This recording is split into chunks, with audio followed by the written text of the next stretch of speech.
Welcome inside John Hence's Veterans Memorial Stadium on a beautiful night for high school football. The Scranton Lions Club presents the Dream Game for the 90th time as the city battles the county.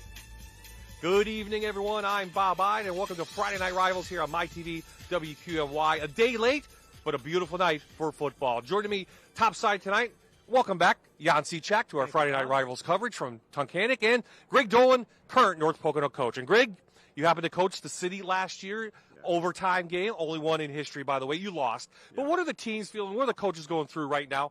Yeah, I think, listen, they're excited. They're excited about playing the game, football game, right? Sort of kicks off football for the season. So it's an exciting time. You play this, and we're very close now to acclimation and what we're doing in our own program. So it's a kickoff of the season. Kids are excited. They're nervous. Haven't played in a little while. The county has won 6 of the last 10 as we take a look at the full screen. How competitive is it?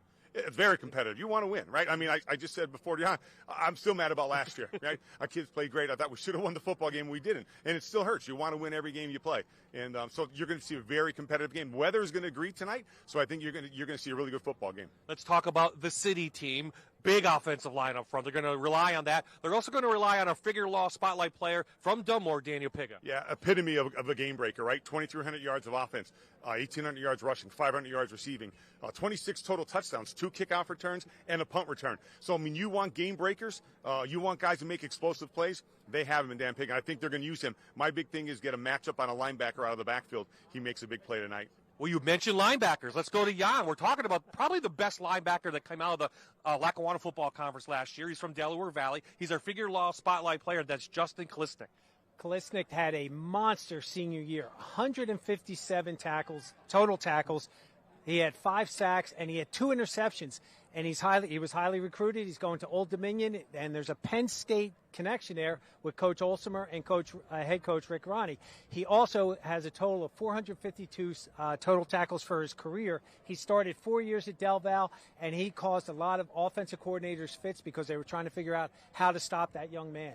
Coaching the county tonight will be Harry Armstrong from Riverside, and before the game started, we talked to him. Here's Jake Sarwar with that interview.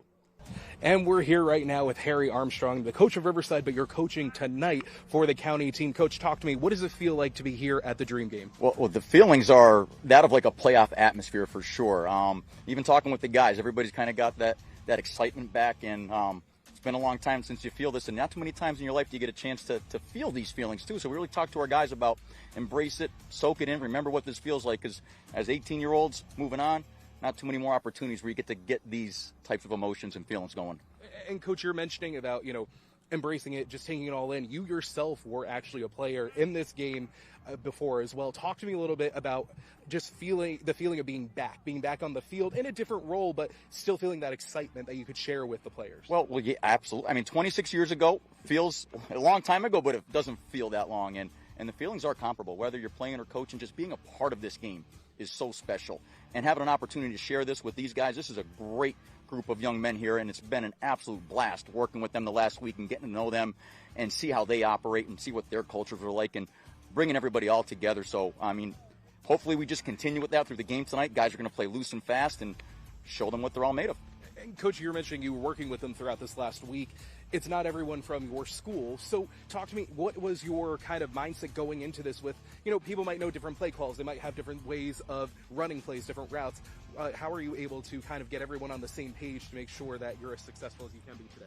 Well, first off, we got all-stars, and these guys are some of the best, smartest, brightest players in the area. So they did a phenomenal job catching on with our terminology and our verbiage. But, I mean, the majority of football is just translating the terms that we use into the schemes that most programs use. But, we are putting together a few things where some of these guys come from different styles and different plays. So there was a bit of a learning curve, but they really caught on very quick, and I'm excited to see what they can do tonight. Sure, and we know the county team for the last few years has been on a winning streak. Is that something you're looking to continue tonight? Well, yeah, it's great that we have the winning streak, but as far as the momentum, none of these players played in it last year or coaches, so it's kind of like the momentum of our practice week and the momentum of how we're feeling. I think we're in a great spot. We want to continue with that through tonight, and hopefully that'll carry us on for a win and we can make it 9 in a row. Sure. Coach, thank you so much. You're welcome. Thanks so much. Thank you, Jake. This series tied 42-4. Who breaks the tie? We'll find out. It's the 90th annual Dream Game from Peckville here on MyTV WQMY.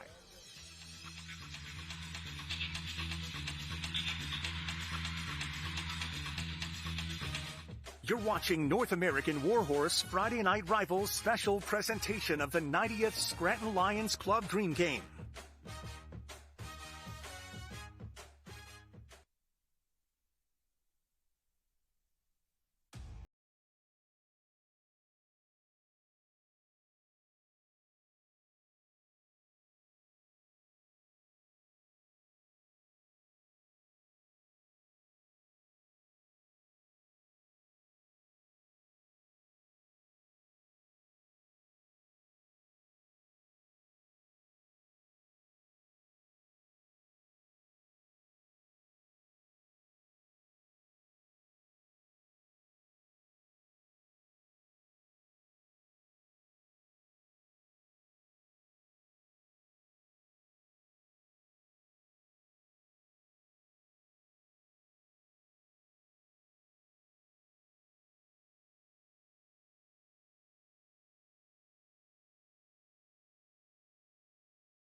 Not much of it, right? Welcome back to a full house here at John Hens's Veteran Memorial Stadium. We're getting ready for the 90th annual Scranton Lions Club Dream Game, City versus the County. Both teams were introduced already on the field. We're getting ready for tonight's national anthem. It will be sung by two Valley View seniors, Kaya Negvetsky and Emily Bowles. Here now, tonight's national anthem.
That's tonight's national anthem, performed by Kaya Negvetsky and Emily Bowles, two Valley View seniors.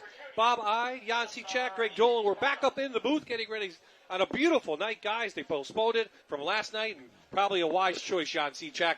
Storms, big and time. The humidity's down. It's a beautiful night for high school football. And they have power. Yes. It is a great night for football, folks, and it's what a great way to kick off the 2024 football season. And to my right is head coach from North Pocono, Greg Dolan. Greg, what do you think? Listen, great to be here as always. Thank you for having me, and great here to represent North Pocono High School. Listen, it's the kickoff of the high school football season, right? We know that with acclamation, right around the corner, and now you watch a good high school football game. Right? And the next thing you do now, you get into the high school season. So wonderful, wonderful weather. Kids who can't wait to play. Great crowd as always, right? One of the most well-attended all-star games in the country. I mean, Greg, you've coached in this. Yeah. I've just witnessed it and been fortunate enough to broadcast this the last 6 years. It's been great, but I mean, what an honor, right? Longest running game. Coin toss going down on the field. Our referee, Brian Finnegan, will do the honors.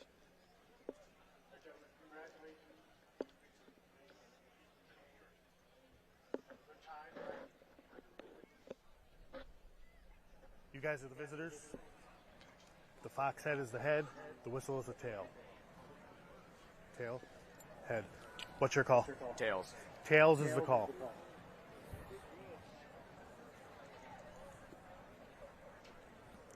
And it is a tail. You want the ball run receive. So City will get the ball, guys, to receive this one. And what do you try to get? What's your first goal of this game, Greg? Coming out standing around a while. As the coach from last year, you're going to get the ball. What are you trying to establish? I think you try to get your kids comfortable and get into the pace of the game again. I think that's a big thing. And then I think, with the Dunmore staff, probably want to run a little bit of the wing tee that they've been running a little bit. Get some things on the ground to set up some play action. I think you want to control the line of scrimmage. Any game is controlled there. So I think if you start with controlling line of scrimmage, move the ball. Even if you don't get a touchdown, you get a couple first downs, pump the ball, get your guys in there. Or maybe you look for a big play early, try to go on top, get your sideline excited a little bit. With the wing tee, Coach McHale is very familiar with it. Yeah. He's got the Lackawanna trail team that did a phenomenal. They do a tremendous job with the wing tee year in and year out with Coach Jervis at the helm. I mean, one thing, when I used to coach down in Bucks County, we had the Lions All-Star game. And I had Larry Green, God rest his soul, was the head coach at Pennsbury. And he said, Jan, he goes, let's open up with this play. And we did a tight end pop pass and we had a stud tailback, so everybody was keying him. They all sucked in, and they hit this top, like you said, big play, the first play, and it just put them on their heels. And it was a great game. Greg, go over some quick rules that they have to follow tonight. Yeah, you know what? I think the biggest thing with the passing so much is you can't have your defensive ends too far outside your tackle, so you don't allow them to, they can't get untouched getting there. You know what I mean? I think that's a very big rule. You got to go man to man, so there's no zone play. So now you're getting some big plays. You're trying to create by the rules. You're trying to create explosive plays. You're not playing zone.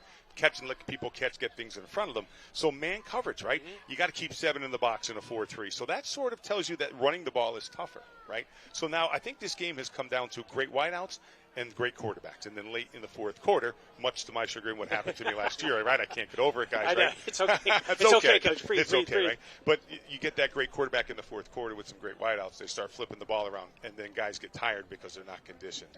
And then now it turns to the hands of the wideouts and the quarterbacks, right? So I think that's the big rules to this game. And then if they get up so much, then you got to keep on kicking out and all that. But I think we've seen that the last couple of years. Yeah, the man-to-man coverage I think is huge. Now with the man-to-man, Coach. So if a slot receiver goes cross motion, can they pass? That you can't. Okay, yeah, you got him. You have got to follow. Yep. Okay. Yep. 2x2 follow. So, and then the backers stay in the box. So maybe matching up a linebacker on a back. You know what I mean? And City could do that. Maybe Piga, who could play wide out, get matched up on a linebacker. Will be interesting to see early on what's going to happen. So we'll kick it off. Carter Matician from Western Wayne will do the honors for the county after they sort out who's on what side of the field. Liam Baird from Scranton Prep, Daniel Piga from Dunmore back to receive. And this 90th annual Scranton Lions Club Dream Game is about to get underway here in Peckville. Here we go, kickoff. Low liner kick's going to go out of bounds. Good way to start. We'll get a flag, see if they re-kick it or take it at the 35. And that will be under Kevin McHale, will be the coach, by the way, for the City team.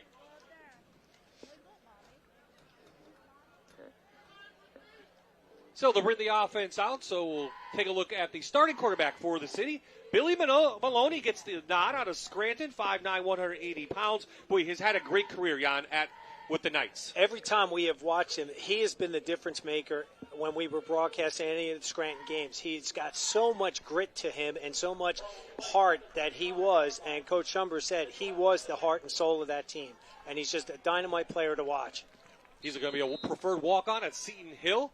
Over 2,700 total yards in his career, 30 touchdowns, 27 interceptions as the quarterback. And they'll start in the shotgun with Piga, and they'll give it to the Dunmore running back. Almost hit in the backfield, but he's rode out of bounds for about a 7-yard gain. Shotgun wing T there, right? The double wide wing to one side, so run sweep into the boundary. Get to see the matchup they got to the wide side. And you saw free safety Reese Gahan, the Susquehanna commit, come up and almost dropped him for a loss. But again, Coach, talk to us a little bit about trying to get the physicality, the tackling back in. I mean, it takes a little bit of time. Got to get in that rhythm. Got to get back in that rhythm. There'll be some missed tackles in this game. They haven't been practicing long enough. So Maloney, a threat with his legs. He's hitting a big tackle on the inside. It looks like that's either Drake Jackson, 44. And also Robbie Garvey out of Riverside. Here are your starters brought to you by North American Warhorse. Maloney, Piga, and Schnippis when they do go to a fullback. Liam Barrett, Ortiz, and Conte are the receivers. And up front, big and strong, Jan, Ruther, Castellano, Gonzalez, James, and Hitala. They average 255 pounds across the board there. Their biggest stud out there right now is a 290-pounder. I mean, they've got the size, but the defensive line for the county is not too shabby themselves. Maloney going to wind up and go long. He has Pega. It's a little short, and it's knocked down by Jordan Chmielewski from Mid-Valley, and the city will be forced to punt on their first possession. Try to get Pig up the seam there, right? Try to get the back up the seam there. And a little pass rush, he moved out. Maloney will make plays as this game goes on, as everybody gets tired. Quarterback that key plays will make plays as this game gets deep. That's good stand. Good stand by the county that first drive. So good defense by the county. And it looks like they're going to go for it on fourth down unless they're going to break off. Okay. They bring in Bowen. And on fourth down they do. They hand it to a whole new running backs. And they carry it up for a first down into county territory. And then it's Lucas Gumble. They come out in the trail wing tee and they get a first down. Well, who else would you go to with you know, Gumble has done some phenomenal things. Lackawanna Trail, he's just so big, physical. And, Coach, with the special teams like that kind of trick play, I mean, do you expect that? Or well, yeah, you know, it's a good call. They you know, you think pump, but they lined up. Looks like now Trail has a package. See, it's a lot of the Lackawanna Trail kids They do. together. I saw that in practice. Stephen Jervis will be the quarterback, and they give it right up the middle to Hunter Patterson from Lackawanna Trail, and he has a big game. And this is something that Kevin McHale put in the system. He's going to rely on these trail players, the Lackawanna Trail Lions, who had a successful year running it. Another great year, you know, getting into the playoffs, and they do Coach Jervis does a wonderful job with the wing tee. The kids are big, strong, physical. They just ran that ISO play with the halfback leading up through. I mean, it's just basic wing tee, and these guys know it. They've done it for 3 or 4 years, the Lackawanna Trail. It's smart to put them all in together, right? Because they're used to what is going on. There's another sweep down into the boundary. They're used to what's going on. They're used to this play calling, right? So it's nice that they're putting a package in like that. Here is the starting defense brought to you by North American Warhorse. Nolan Consaretti, Jackson, and Matishin for the county. The linebackers, there's 3. Robbie Garvey, we talked about Kalisnik, and Joe Granko out of Riverside. And then the secondary, will be tested. Holt, Chmielewski, Gahan, and Krodak. So down on the field, another first down for the city after they went for it on a big fourth down play. They continued this drive that started at their own 35.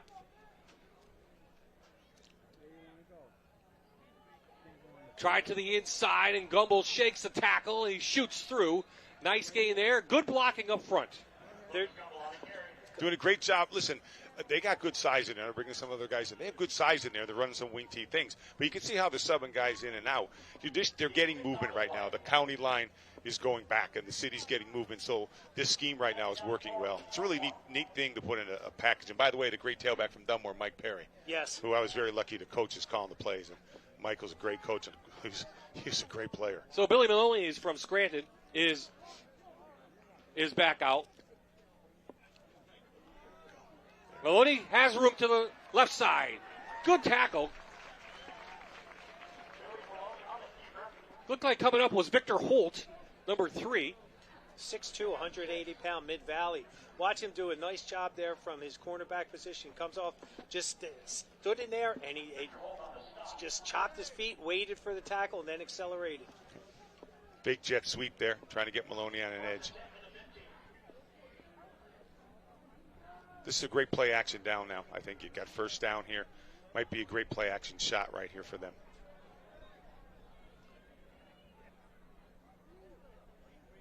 DeVito leading the way. Pick on an end around. Hurdles a player. And he's going to go out of bounds. 9-yard gain. He's inside the 10, just short of a first down. He's fired up. Look at that. And again, he hurdled one guy. He got hit late, but again, they did a tremendous job with that sweep. Jet sweep. He didn't get touched, and you didn't see anybody near him until 7, 8, 9 yards down. Conti, I think it's Conti at the end of tight end, destroyed the defensive end, had him off the ball into the backfield, defensive backfield. So you get an edge like that, boy. Pigger's too good. I think I might be able to run, not as far, but. Yeah. Bob, you would have scored on that one, Bob. With your speed. No. No, okay. So still second down. Call it 2-yard line. They're at the 7. Continuing this opening drive. Maloney fakes it. Gahan comes up, grabs him. Going to be a loss on the play, I believe. Let's see where they mark it. No, about 1 yard gain, so we'll bring up third down. Well, now County's got to dig in. Let's see what they've got. You know, we talk about that internal grit, that fortitude. See what they have right now. Your back's against the wall. This is where it's going to count right now for the County to get that momentum, try to get that back. Yeah, and this is the third quarterback of the drive, too. Now you have the Dunmore quarterback, the trail quarterback, Scranton. You know, the one thing you'll get nervous here a little about is getting the ball from the center, right? If they could do that, you know, a little package here. Now you got big fullback in there, and this has got to be belly. Power formation with Bowen as the quarterback from Dunmore, Power, as Coach said. power. Lucas Gumbo, a hole, and we're in for a City touchdown. Yeah, great drive, set a great tone. Great drive, tone, off the ball, physical. Really dominated him up front. They really did. And Lucas Gumble, that's what he's done all year and his entire career at Lackawanna Trail. Give him the ball. He's big, physical, and you'll see the guard here pulling out there. There he is. Nice job there, number 7'5". That's Alex Castellano from Lackawanna Trail. I mean, talk about chemistry, Coach. I mean, we say you only have 5 practices. You got to get the team to bond, but when you put a package of Lackawanna Trail together, wow. Brady Mapes with the extra point from North Pocono, and it's an 11-play, 65-yard drive. Took 4 minutes and 45 seconds off the clock, and the City leads the County 7-0.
Well, the City takes the opening drive down the field, and they lead the County 7-0 here in the 90th annual Dream Game. Nice looking drive. They went for it on 1 4th down. They ran the wing tee, about 3 or 4 plays. They mixed it up.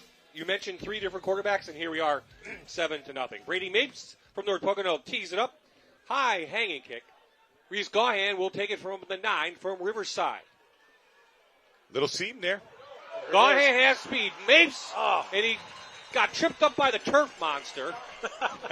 Brady Mapes will go officially on the tackle, but the County almost had a breakaway kickoff return, but they'll take over just about the 37-yard line. Starting quarterback, it will be Jordan Shimoleski out of Mid-Valley, 5'9", 155 pounds. Last year, though, Coach, he was hurt most of the season. Yeah, and again, he had 5 touchdowns, and he only had 1 INT, which is pretty dang good for as much as they throw the ball down there. And this is Coach Armstrong's. This is his wheelhouse. Now he's got a big, huge offensive line in there, and I'm curious, right, Coach? We were just discussing what's he going to run. Here it is. Right? A little bit of antithesis of what you saw right in the first drive. Now you're going to get doubles. Right now you spread it out man-to-man. Linebackers stay in the box. A little rollout flood. Rolling out to a flood here. Into almost double coverage. A lot of players in red over there. He's trying to hit Kyle Roop out of Valley View headed to Lehigh on that pass. Take a look at the North American Warhorse starting lineup. Chmielewski, Garvey, and Granko. When they do run a fullback, they will run 4 wideouts as well. Reese Gahan, Victor Holt, and Kyle Roop. And up front, Coach, who do we got? Pellerin, Smith, Wasilchak, and Snee, and Chad Hoskins. And they average 255 pounds across the board themselves. And we've got a Millersville recruit out there. We got a huge Eagles fan out there. We got the whole center, left guard, left tackle, Valley View representing out there. So doubles again. It looks like they're going to motion somebody, maybe not motion across the field. We're trying to get a stack of guy.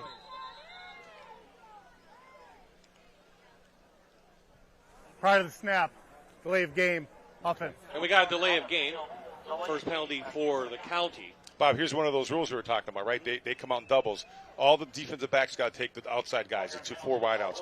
Then the linebackers, the 4-3 linebackers, got to stay in the box. In a regular high school game, you could displace a linebacker, play cover 3, move people out, protect yourself. In this game now, it's man-to-man, so everybody covers each other man. One slip, one catch, one guy gone, right? So that's what he's trying to do now. He's stacking down here so he gets a release down to the bottom of the screen here. There it is. Zero coverage. By the way, they're going to go long. Right to Gahan, and just overthrew him by a couple yards. Liam Barron, Scranton Prep, on the coverage. So they try to hit the Susquehanna recruit coach, Reese Gahan. Last year, 872 yards. How about a career? Over 1,300 yards receptions. Wow. 14 touchdowns for him. Gahan. He's a tremendous player, and Coach Armstrong sings his praises. Even, he's going to miss him. He's going to be a hard kid to replace, but Coach Armstrong knows that he was a mentor to the younger kids. Yeah. Big name in our area, the Gons. Good football players, right? Whole family for a long time. Inside fade they ran there to try to get some space on the outside. Inside fade. Now they're running. Zaleski going to roll out again. Down to Ramirez, and he just underthrew him. Noah West on the coverage, I believe. Right now, I'm wondering, Coach, because they keep throwing into the sun, if that really affects the receivers if they can see it. You know what I mean? I think what they call here, is it an illegal formation or holding?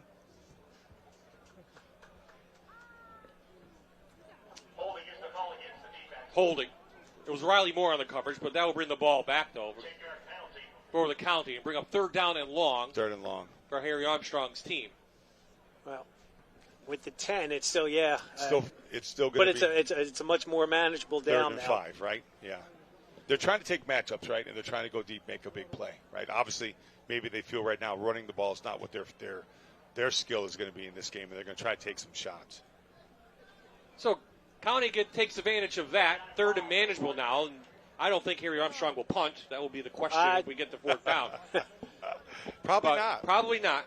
Just like Kevin McHale did on the other side. We got tight bunch formation. You're trying to run a man thing and rub someone off here and try to get somebody in the back, get out in the flat here. It's run, actually. Yeah, they're going to run it inside to Granko to Old Forge, and he's stuffed. 4th and 2. About a 2-yard gain. Chris Conte had a Dunmore, the big 6'4", 265-pounder. Got him. And you saw Reese Gahan, number 4, Kyle Rupp in there, lead blocking up through. And that was Nick Dunvito as well out of Dunmore.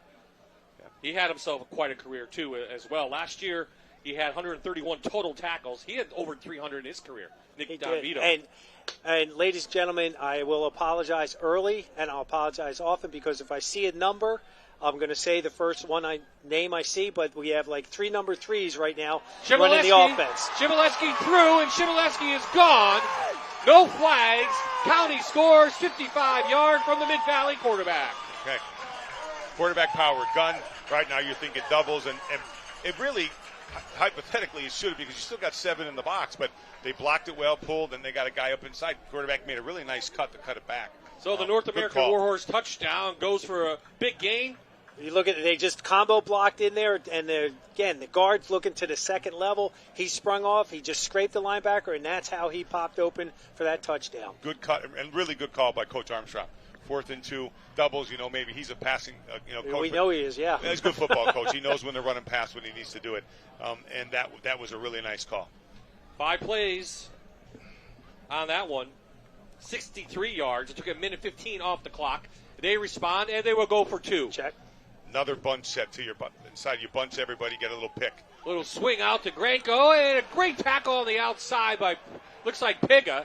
He stops the 2-point conversion, and the city maintains the 1-point lead. 6 minutes left here in the first quarter. Good play. And let's go down to Jake Sarwar down on the sidelines. What do you have for us, Jake? Hey, Bob, what an exciting start to this game. One that's a historic game. Think about this. This game has been played now the 90th time. Now, it's not just historic either, though. It's also a family affair. Get this, the umpire who's out here on the field right now, his daughter is actually over as the cheer captain, cheering on the city side with Dunmore. And then think about this, 2 of our refs are father and son. The father is going into his 50th season. Now, they did tell me he's retiring after this season, but he's going into his 50th, and his son in his 28th. We're going to have a lot more with them, with a lot of the players, even some of the fans in just a little bit, but let's get back to this great game. Bob and Jan, back up to you guys. Thank you, Jake. Thank you, Jake, and a good way to respond for the county. And a big penalty there on the city that really helped them. But yeah, that played obviously a major part in there. Great answer, right? Great answer. Get down 7-0, and you come back and score a touchdown. You know, the quarterbacks that you can show might be an exciting football game because they can make plays. So Matishin again teeing this one up. Piga and Barrett back to receive. Let's see if he can get this one in the field of play instead of going out of bounds like last time.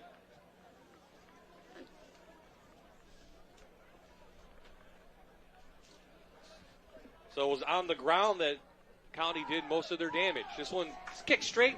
Liam Barrett takes it from the 10. Barrett with some speed, looking for a block. Gets inside, and he dropped by number 25.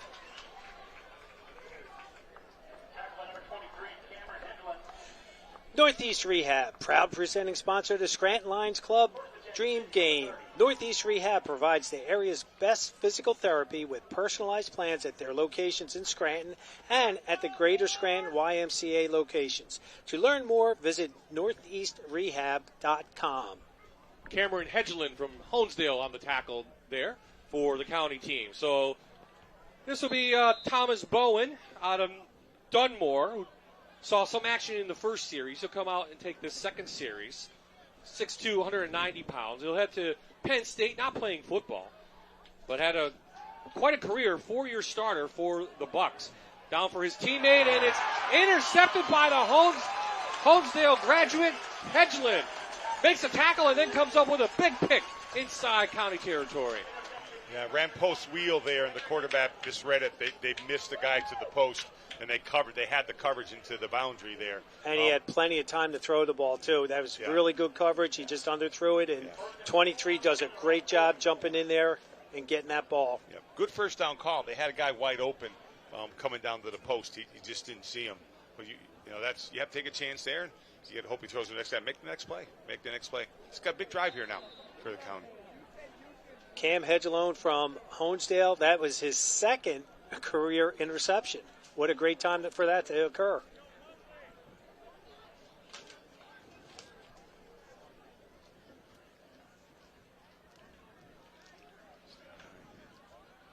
Shimoleski from Mid-Valley continues the quarterback. A little swing in pass.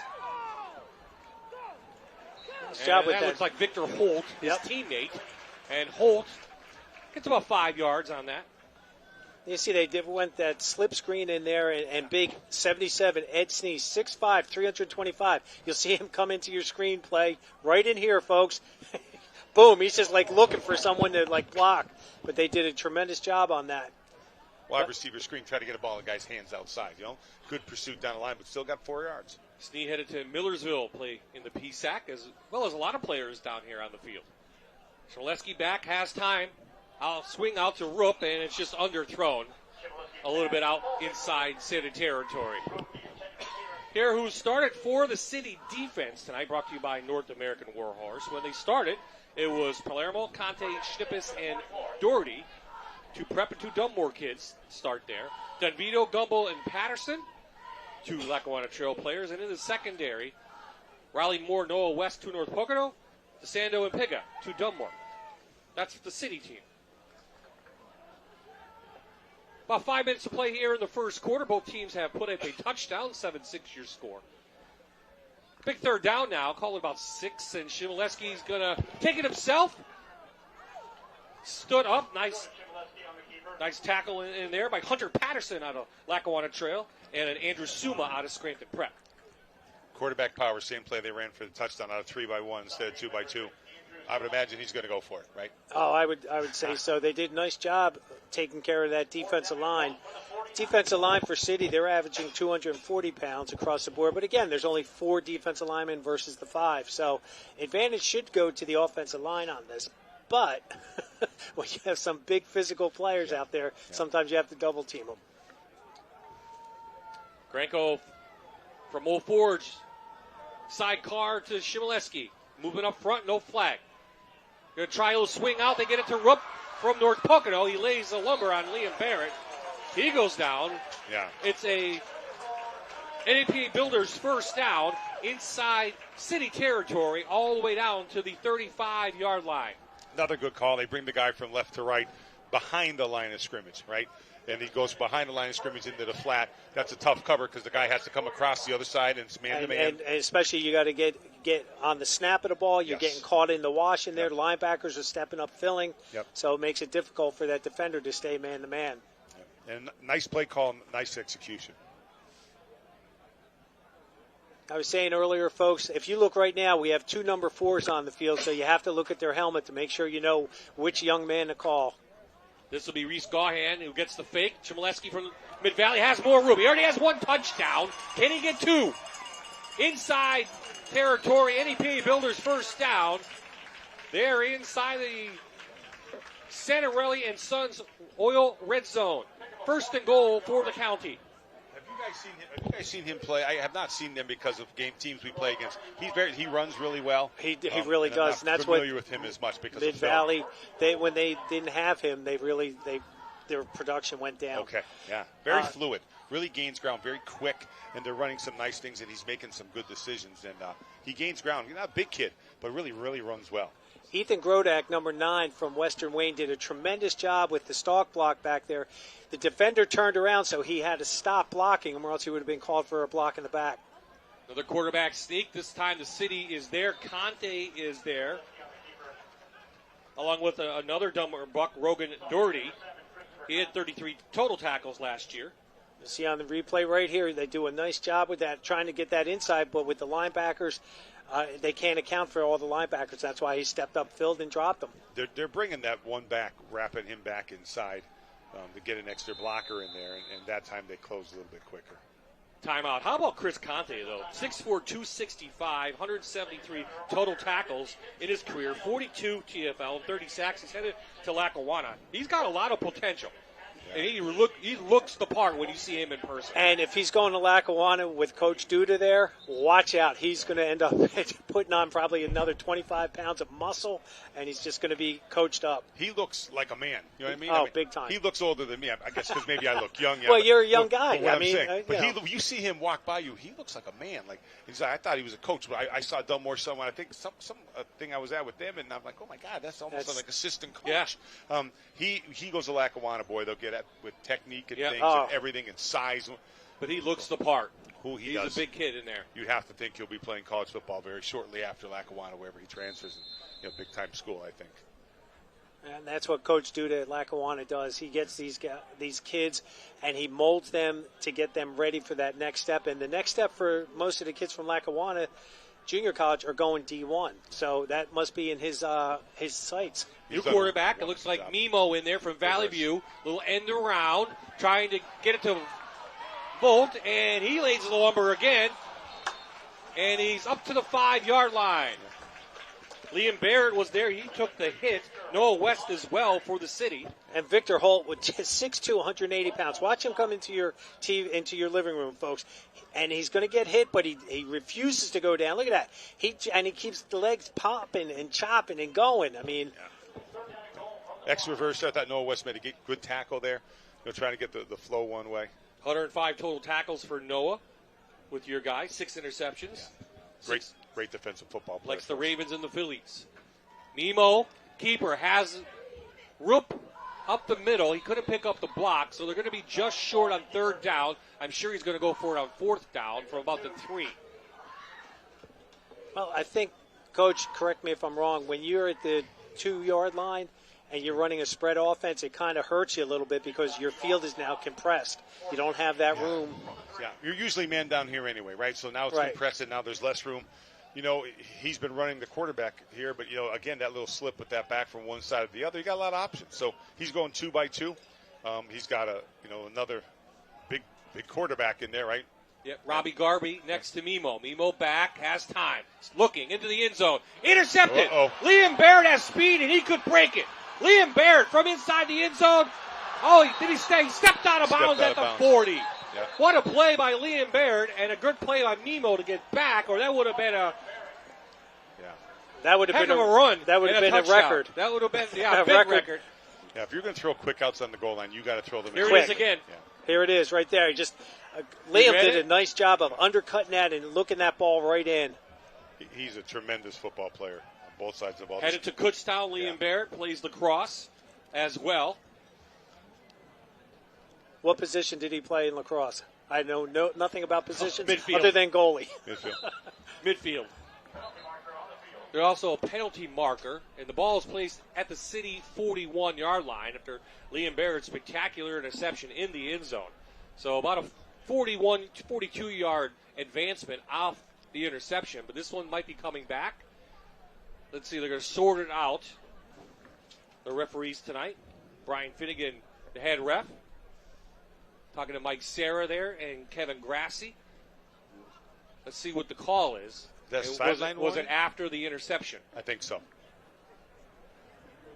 Illegal defense on the defense after the second warning. The play for that is to replay the down. It'll be fourth down.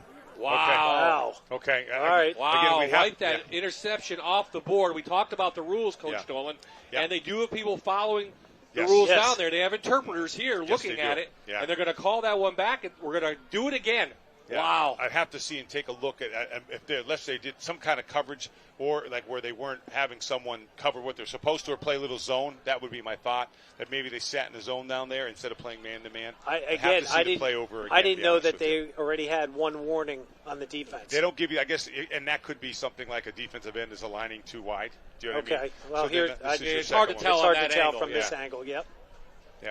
If we have a high angle, maybe, but that you can't tell on the low angle right there. So after that, the drive continues for the county. This will be the 8th play of the drive. It started on their own 40 after their interception. And now it's 4th down and 3. Let's see what the play call is. Looks like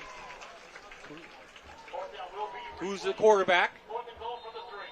It is Mimo from Valley View. Robbie Garvey is the sidecar next to him. So you got your bunch set again, right? Trying to get picks maybe back out of the backfield. Mimo. Rolling out throwback to the tight end. Yep, a throwback. You know, he threw it back to a lineman. To Wasilchak. Was that Wasilchak trying to get the ball? I can't tell. Number 50? I believe so. I mean, yeah. No, it's a white helmet though. White helmet. 50. Okay. Chad Hoskins maybe out of Riverside. Yeah, because you got 2 50s. I think Wasilchak is down here. Yeah. He was snapping the ball. Yeah, it's Chad Haskins, yeah. Again, in this game, you're not going to have him man for man, so you have that. I would check the legality of that myself. Are you allowed, Coach, because I'm not familiar with the rules, are you allowed to go unbalanced? You're not allowed to go unbalanced. The tight end was over there, and he covered. Coach Armstrong has run that play many times in the past. The staple of him, a throwback, a screen, someone to a lineman. So you've seen that. I don't know how legal it is in this game, to be honest with you. Well, no matter what the city takes over on the 3-yard line, they do hold. Yeah. And Thomas Bowell will be the quarterback. He hands it off on the inside, and can't see who that number is, but that gives us a moment to get down to Jake Sarwar. Jake, who do you have? Hey guys, I have Billy Maloney here right now, who's one of the quarterbacks here in the game. Billy, first and foremost, it's your first Dream game. Talk to me about this a little bit. What's your momentum going in here? Fast and hard. Kind of what's it called? Hit as much as possible, and then execute every play like we've done in practice multiple times. Just really go through this game knowing what we're doing and not messing up at all, and just winning this game. It's already neck and neck. Is that what you expected coming in? Oh yeah, definitely. Both rosters they're really good. Like we have really good players on each side, and it's gonna be definitely close. You were telling me before you're heading off to Seton Hill in just a few weeks. Talk to me about that. You're going to be playing football there too? Yeah. I'll be playing free safety, and I'm really excited. I can't wait to get up there. Awesome. Well, congratulations. Enjoy the rest of the game. Bob, back up to you in the studio. Billy Maloney, one of the best athletes to come out of Scranton, and that will do it for the first quarter. Very entertaining. We have ourselves a game. The city leads the county 7-6 on a beautiful night in northeastern Pennsylvania.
So I got to tell you. Welcome back to John Hence's Veterans Memorial Stadium. We are in Peckville, Pennsylvania for the 90th Annual Lions Club Dream Game. First quarter was pretty entertaining. Had an interception call back. Both teams scored. Saw some fourth down plays. Just what you want out of an all-star game. Fantastic first quarter, right, Jan? Fantastic. Absolutely. And, you know, it's just so neat to see this type of energy in July. I mean, from both sides. And, you know, there's Coach Russick from Honesdale walking down with his family right now. I'm sure he's proud. His kid has an interception. We just talked to Coach Wasilchek, the line coach, you know, defense coordinator from Valley View. I mean, there's just so much energy in the stadium right now, and great crowd. Great crowd. Always a great crowd here. And both teams play to their strengths, right? And I think that's a key to what you're going to see in this game. Good quarterback play, running the ball. Nick Tullio from Dunmore headed to Wilkes. He is now the center with his quarterback behind him, Thomas Bowen. Jet sweep again. Another jet sweep. 32 on the tackle. Is that Holt? Again, we have multiple numbers down on the field. So the gain on the play was 1, and they'll go back to it again. This will be second down for the city team. They held on downs towards the end of the first quarter, or County would have the lead. If we get a stop here, we might see our first punt, right? If we get a third down stop here, we'll see. But that jet sweep is something that you see. You got to get used to it, get back in the swing of things of football. Lucas Gumble in the backfield. They'll give it to Gumble. He's going to pass it. Where is he going to? Piga downfield, the fingertips of the Dunmore grad, or he would have been gone as well. Good coverage downfield. By 23. By 23 again. Yep. Cam Hedgelone from Honesdale. Yeah. He's having himself a game. Already has an interception and a tackle on special teams. And Lucas Gumble, who would think that he's going to throw the ball? But great trick play. Good ball, too, and that was great coverage. I mean, Cam was right in there. His hand was in between the receiver's hands. Came out when they're trail package, so they're probably thinking, they're trying to have the County think, hey, there comes a run. Here comes the wing tee. And they came out with a nice play and second down play action. So they bring Gonzalez in to be the center. Here's Billy Maloney again from Scranton, who started the game. We just interviewed him. Now he's going to go on 3rd and long. And what does the Dunmore staff have in mind on this call? Got a timeout? I think we got a timeout first. That's going to be the call. They want to talk it over on third down. Let's go down to Jake Sarwar on the sidelines. Jake? Hey, guys, we're here with Tony Kerr from Abington Heights. Tony, it's your first dream game. Talk to me. What's your momentum? How are you feeling right now? I know you were just saying you were just in before. I'm so excited. I'm just trying to keep myself on a energy level, not get too anxious out here because we've got a lot of football left to play. But it's been great so far. It's been a really good honor. And you, as we can see, it's 7-6. It's still neck and neck. Did you expect that coming in? And really, how are you feeling now going forward? You still have a lot of game to play. Of course, yeah. I did expect it to be a close game. The rules kind of make it a very close game, but it makes it more fun. So it's a great time to be out here. And we were just talking before, in a few weeks, you're heading off to Duquesne. Talk to me about that a little. I'm really excited. I'm really looking forward to it. Start my new journey. And, real honor. And what are you studying? Tell everybody. Sports media. I'll be studying. Look at that. What's your end goal? What would you hope to do? Either coach or do sports television. Look at that. So he could be working with us one day on Fox 56. Bob, right back up to you. Well, believe it or not, Jake, his dad does work for us, but for our parent company, Sinclair Broadcasting. And we're happy to have Tom Cure and his son Anthony right there down on the field. Maybe he can replace me someday. There's no replacing you, Bob. Come on now. How could you replace I know. The legend, the man, the myth. Good timeout there by Coach McHale. They were sort of confused on what they're coming out in, so now he gets a good timeout. Coach McHale's looking slim over there. I told him I'd mention that on TV. Did you? Looks good last night. Yeah, looks at Lisnick now as playing defensive end, all-state linebacker. They want to get him the rush. Maloney has room, but there's a lot of red to get by, and he can't do it. Number 32 on that stop right there. I'm not sure if Carter that Petition. Yeah. Petition with the tackle out of Western Wayne, Yeah, Petition, 108 total tackles last year, 19 for a loss. And out of Western Wayne, who's really built a great program, and they expect big things this year as well. They tremendous. They had a lot of young talent, as did Honesdale. If those two schools were combined, they'd a lot of good be pretty football worried. players there. Yeah, absolutely. And Western Wayne has some good talent, and they have some good kids back, seniors, running back. have good kids. They'll be physical up front. Doherty's going to punt it from Dunmore. Let's see how the snap's going to be. It's a nice snap, and I think it's going to be delay of game. That's my feeling. They had to get personnel on a little bit late. Again, these guys don't play special teams. They only practiced one day on special teams, and they're going to back them up 5. 5-yard penalty, remains 4th down. And again, the rules, there is no rush, so it's just snap and kick, but they still have to cover it. Have to get off and cover it, yeah. And Kyle Shea will be the long snapper out of West Scranton. Just don't want to so hurt no yourself. rush. Yep, nice high kick. Wow, beautiful. Great kick. Wow. Great kick. Changed field position very quickly, right? You're thinking you might be getting good field position there. And no, you talk about a 50-yard swing, right, Coach? That's what you want. Nice. Colton Stone on the reception from Susquehanna. So good to see Colton in the game and the guys from Susquehanna and also from Blue Ridge who play on the Susquehanna team. We don't mention those guys enough. I mean, but we don't see them, and they do a tremendous job up there for having such small schools. You got to combine them with other districts, and they're very competitive.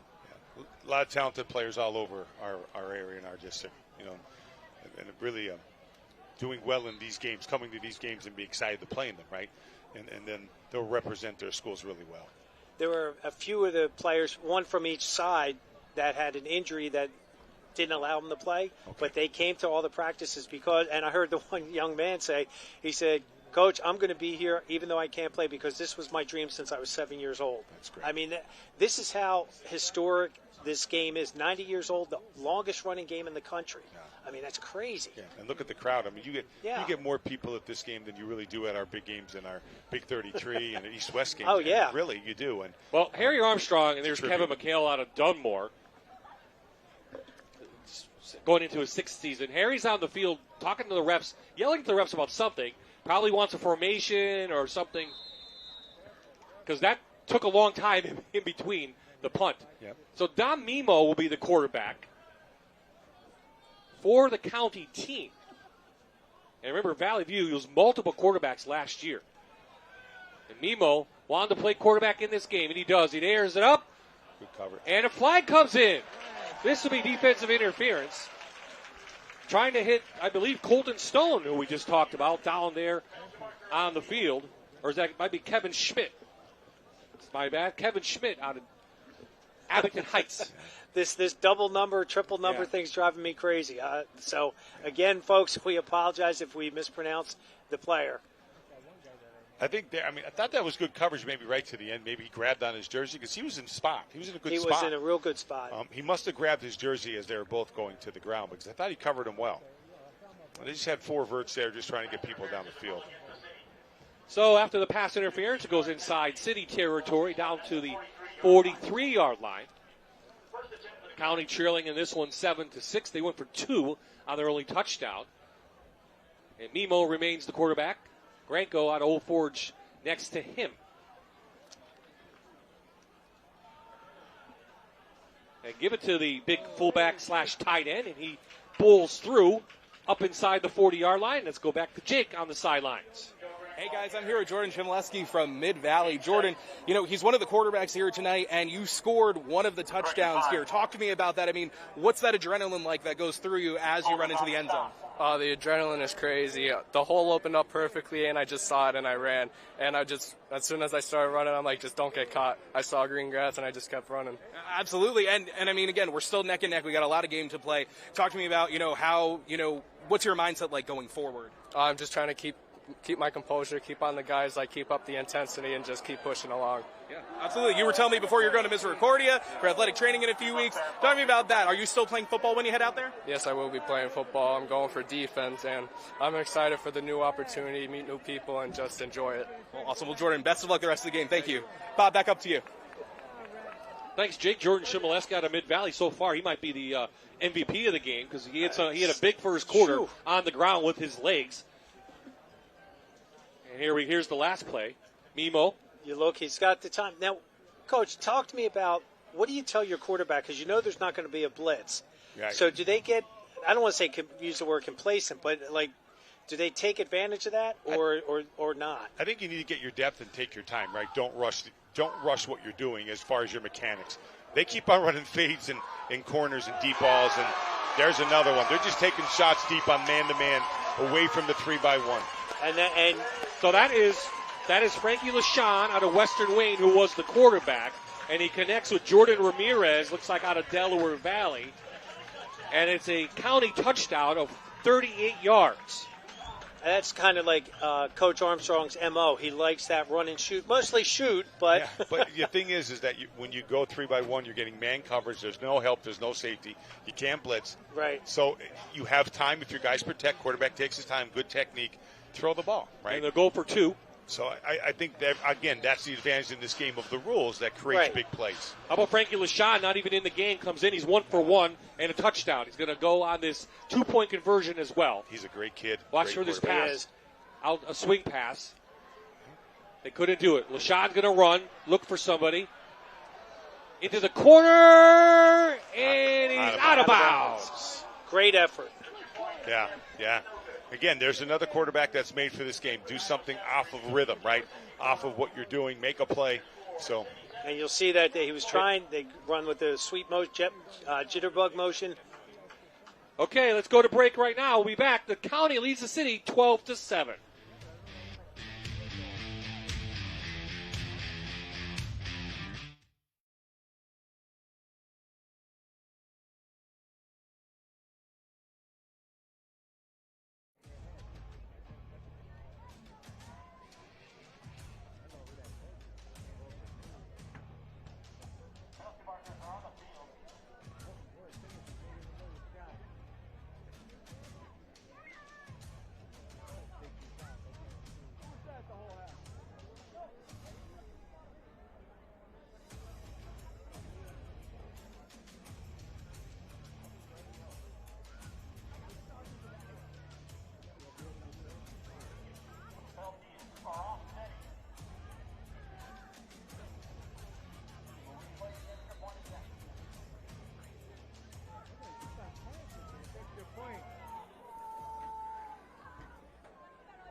Welcome back. Bob. So what did we miss? Well, we missed offsetting penalties. That's what we missed. We missed the flags, and they went for the 2-point conversion, and they made it.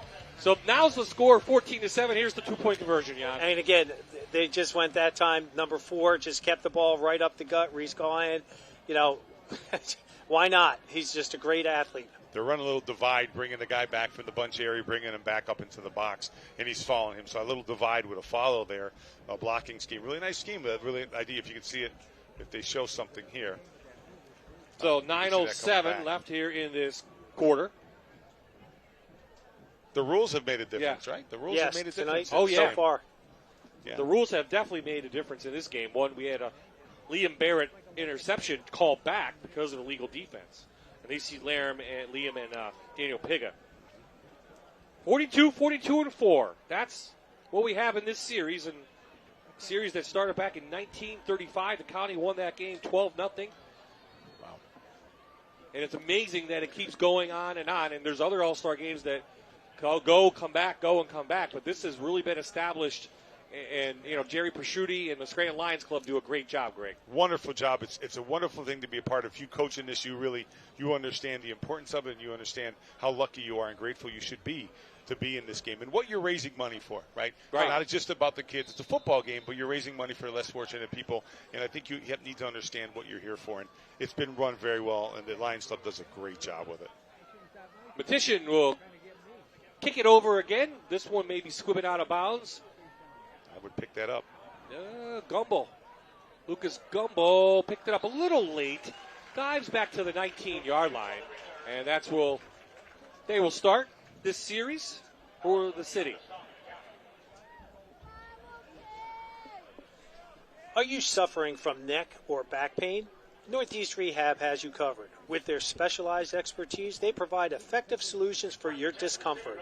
Trust Northeast Rehab to restore your mobility and alleviate your pain. Visit northeastrehab.com today.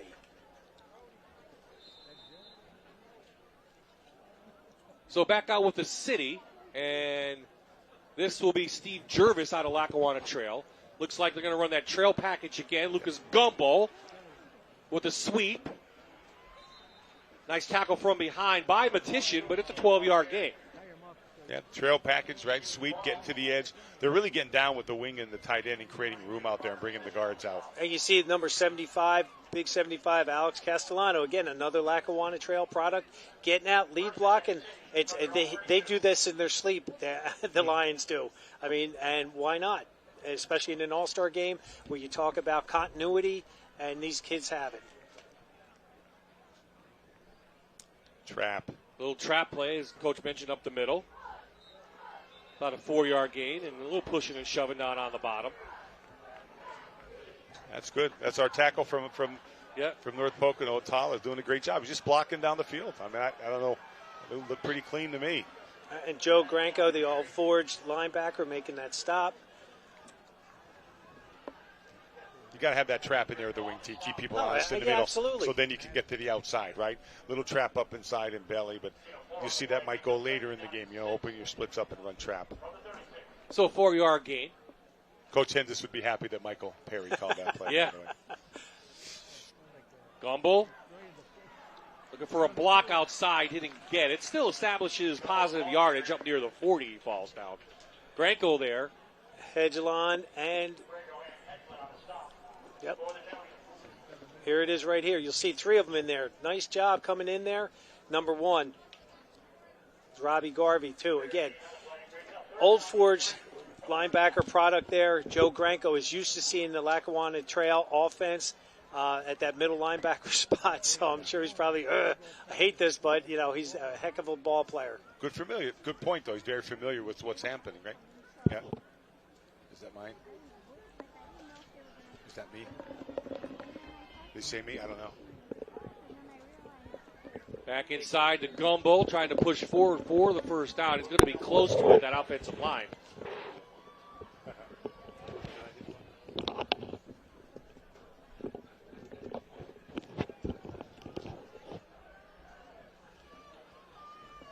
So it'll be first down.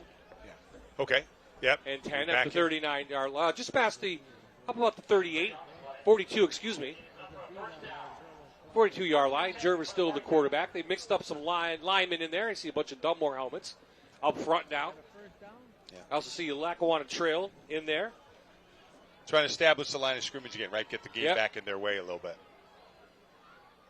A sweep again, double guard. He's got to break it outside. There it is. Gumbel goes outside. Gumbel into county territory. Biggest gain of the night so far for the city team. And he's all the way down to the 25-yard line. It was brought down by Reese Gallahan from Riverside. Great job by the guards pulling on that ceiling. Number 77 got out there late and was looking for work and just chipped it, and that allowed Gumbel to get that extra 10 yards. 33-yard gain for the city, and that is an NEPA Builders first down right at the 25-yard line. About under 6 minutes to play here in this close dream game. And we're going to have a timeout on the field for the county. Harry Armstrong wanted to call timeout, and Jake's got special guests down in the stands. Jake? Yeah, guys, I'm here with Katie Tooley and her family. Her son right now is out there on the field. Look, they even got some signs for him. Katie, talk to me a little bit. I mean, how proud are you of your boy for making it this far to be able to get to the dream game? Listen, this kid has been playing since he was 6 years old, and this is a complete honor. It's awesome, and he put a lot of hard work and dedication into this, so I couldn't be prouder. I get teary-eyed. Absolutely. I'm so proud of him. And I'm sure that, too, he has a passion and a love that he's built for this. Where is, he headed right after this game? Is he going to college? Is he going to a trade?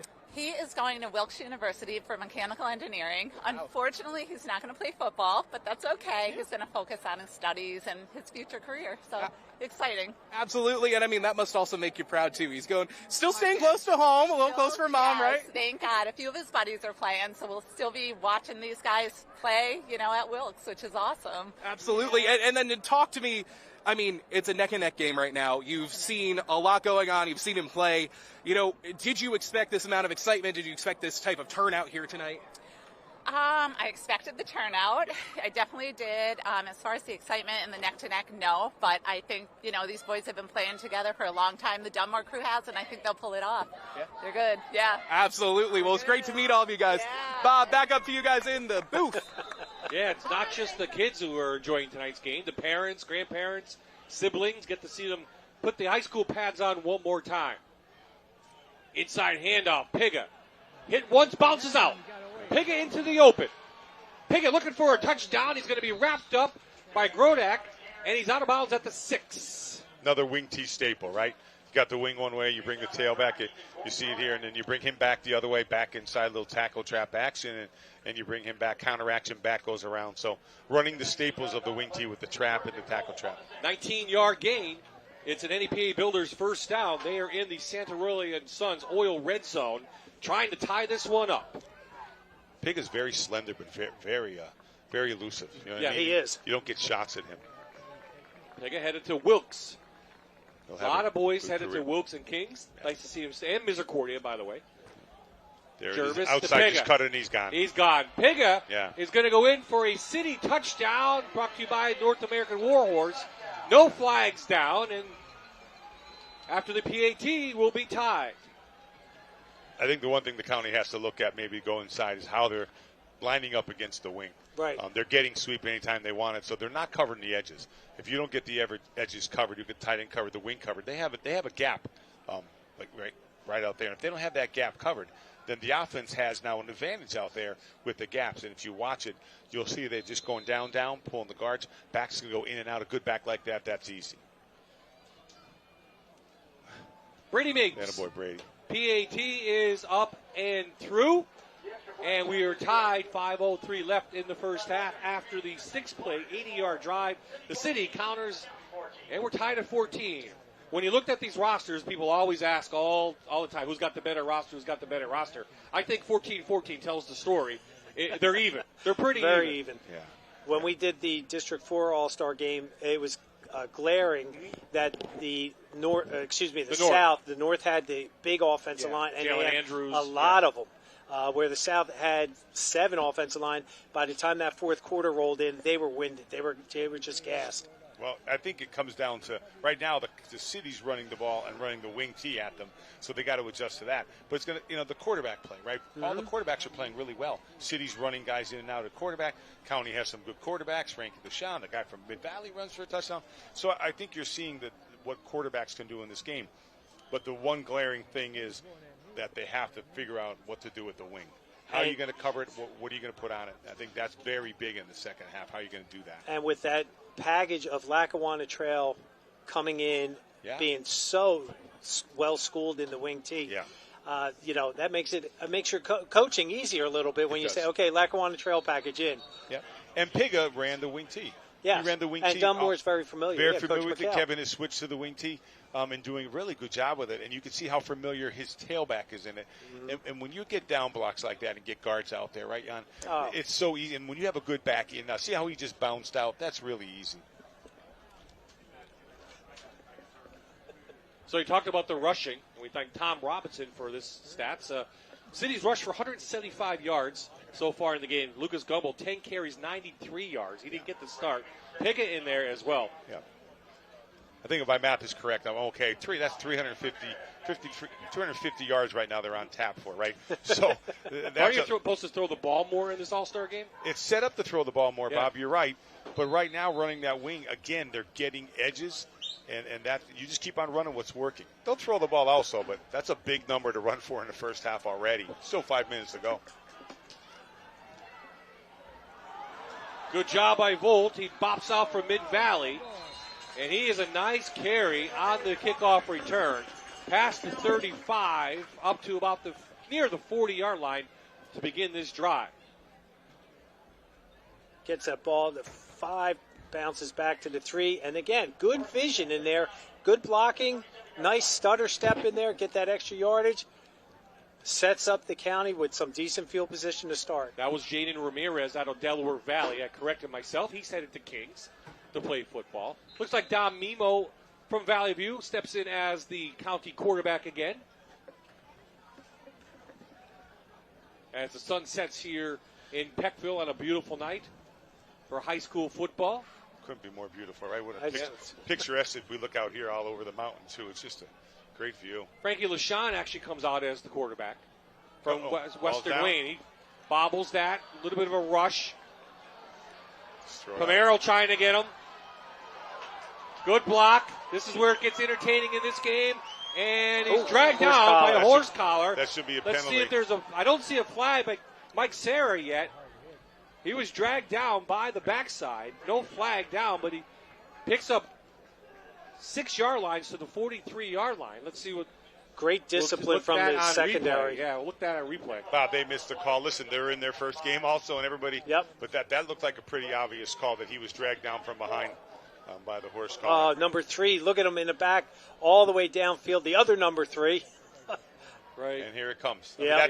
That is the rule right there. Mike Serra, we'll talk about that rule a couple of weeks from now when we go to our meeting, and he missed that one. Pretty blatant too. It was. Maybe he was shielded. Yeah, well, there's a lot of players there, a lot of guys on the sidelines. Could have been shielded by that, but that looked like the epitome of what that rule is. Defense number 74. The 5-yard penalty will result in a first down. Good hard count in an all-star game by Frankie LaShawn. Gets the defense to approach and give him 5 yards and an automatic NEPA Builders first down. He is a good quarterback. He really is. He's his elusive. Mechanics and the way he just does that. And you saw, and the word was elusive you used, Coach. It was all-star caliber right there. But, again, credit goes to that secondary that they had all the receivers taken care of. Yeah.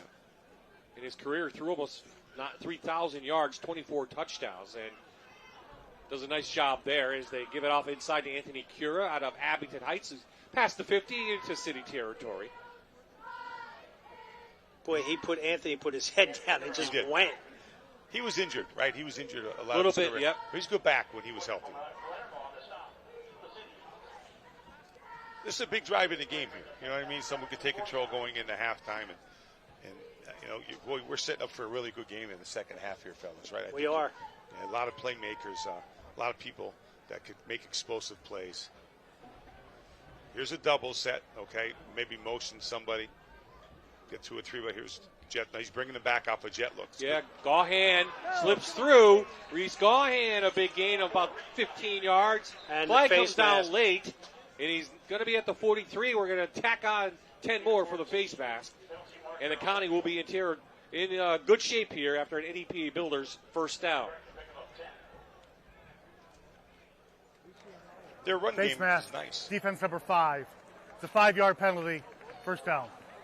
Fake jet sweep, bring the guy back from the other side. Really inventive. I like that, and then he cuts right back, and that allowed number 4 to come through and make that block. It's just looks like a power play. Someone kicks, someone comes up inside. Really nice play call. Really nice look in an all-star game like this. That's hard on a defense. Sounds like Noah West, who had the flag, had the mask there, coming in late. You're going to get a couple of them. He'll stick his nose in there and make a lot of tackles. Shimoleski back in at quarterback. He's got room to work, and he bounces outside. He's got an NEPA Builders first down inside the 20-yard line, and it's another red zone opportunity brought to you by Santarelli Oil and Sons. He had 86 yards in that first quarter. Now we tack on another 20, so he's at over 100 yards. This county has got to work on stopping the wing T. The city defensively has got to work on when we're getting fake away, you got to stay at home. You hear that from high school coaches all the time. Discipline, right? The end's got to stay at home. The backer to that side's got to stay at home. They're going fast flow, and the quarterback is just keeping it and coming back away to the weak side. He did a nice job reading that. Yeah, there's something the coaches will have to talk about, that you need to stay away. Stay at home with a play fake away from you in the second half. Play clock down to 3, and let's see if Carey's going to call a timeout. He does. So it's tough getting the play in there, and that happens. That's going to happen in this game because you're just not used to being with the coach and the players and getting people. Listen, it happens in regular high school football. They're high school kids. It happens in the pros. It happens in the pros, right? So those things are going to happen. I think that's what you have your timeouts for. Some people don't want to use those timeouts, and they want to save them and go home with them. What are you going to do in the first half? You got to use them sometimes. Yeah. That's a good timeout there. Set his team. Well, as you mentioned, the high school football season will be starting soon, Coach, for you. I know your team's going to be out there. There's Division I this year for Lackawanna Football Conference, and always tough in there. Yes. New classification, I think, for Scranton moved up. You stayed the same. Mm-hmm. Delaware Valley's 5A now. Abington's 5A. Yeah. So what do you think about that? That's a heck of a division. I mean, I say that every year when we're on here. But that's a heck of a division to play in, and you got a lot of good football teams in there. So when you get in that division, you got 6 games in there, and then you tack on 4 more. But your division's a bear, so you got to be ready to play in that division. And Wallenpaupack has a new coach, correct? Yes, they do. Matt Naraki, who actually played for us at North Pocono. I thought okay. Yeah, wonderful kid. He'll do a great job. He'll do a great job. He's great in the weight room. He knows what he's doing. I'm sure he'll get great coaches. I'm excited for him, and obviously we wish him the best. And the only time I don't want him to have success is when they play us. Yeah. So after the timeout, Jordan Shaleski out of Mid-Valley will be the quarterback. Next to him will be Anthony Cura from Abington. Guys, here's another 3-by-1. Yep. You got the receiver from Riverside at the top, right? Obviously, now he's being covered by Maloney. You might have a matchup up there that they might take. Yeah, and Rupp is number 4 at the tight end spot. Okay, so play action fake. They're faking, now they're going fade. Okay. Here's the rush. Doherty can't get him. Shibaleski wings it down just before he gets to the line of scrimmage.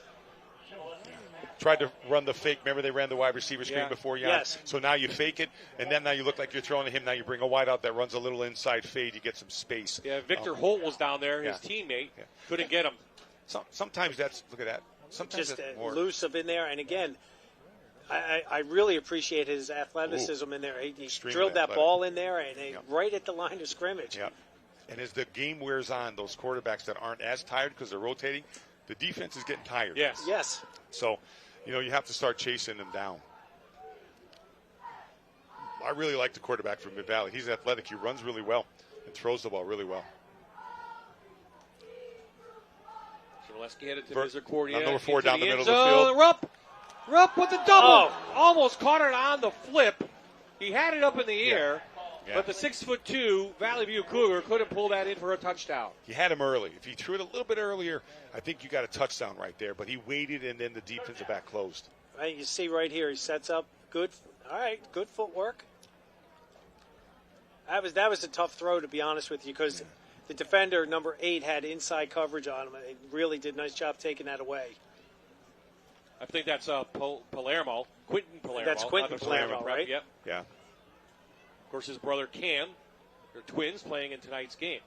So there's the wide receiver screen again. Now try to get Gahan a touch. Gahan, Gahan slips a tackle.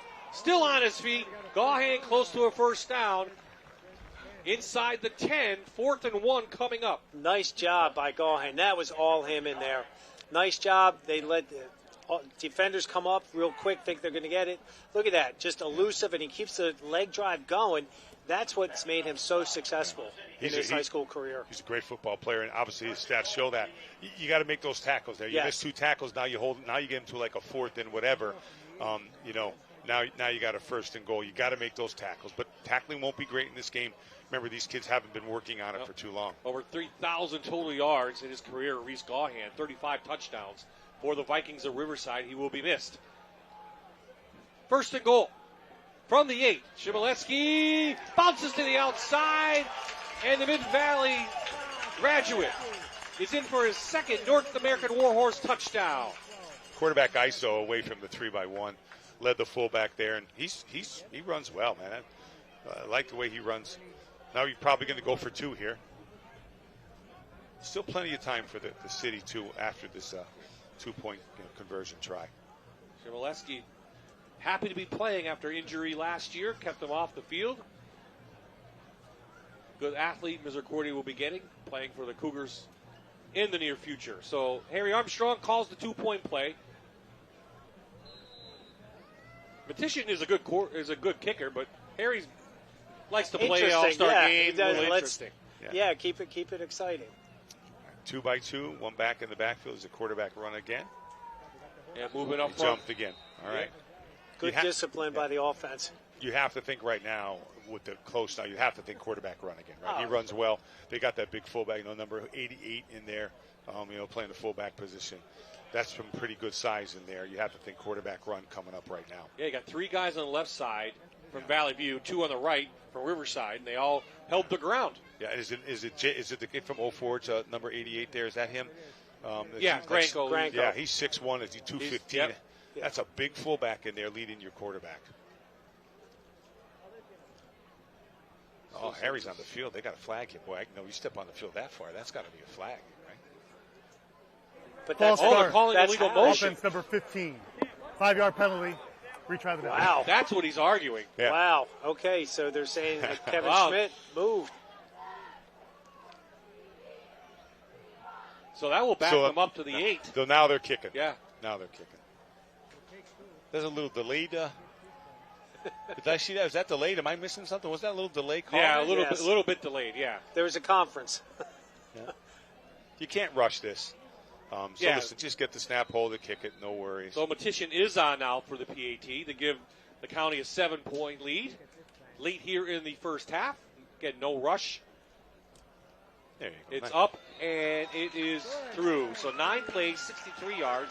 County counters the city attack, and they establish a lead again, 21-14, 2:18 left. Coming up at half, it's the Scranton Lions Club Man of the Year. You may have heard of the guy from Dunmore.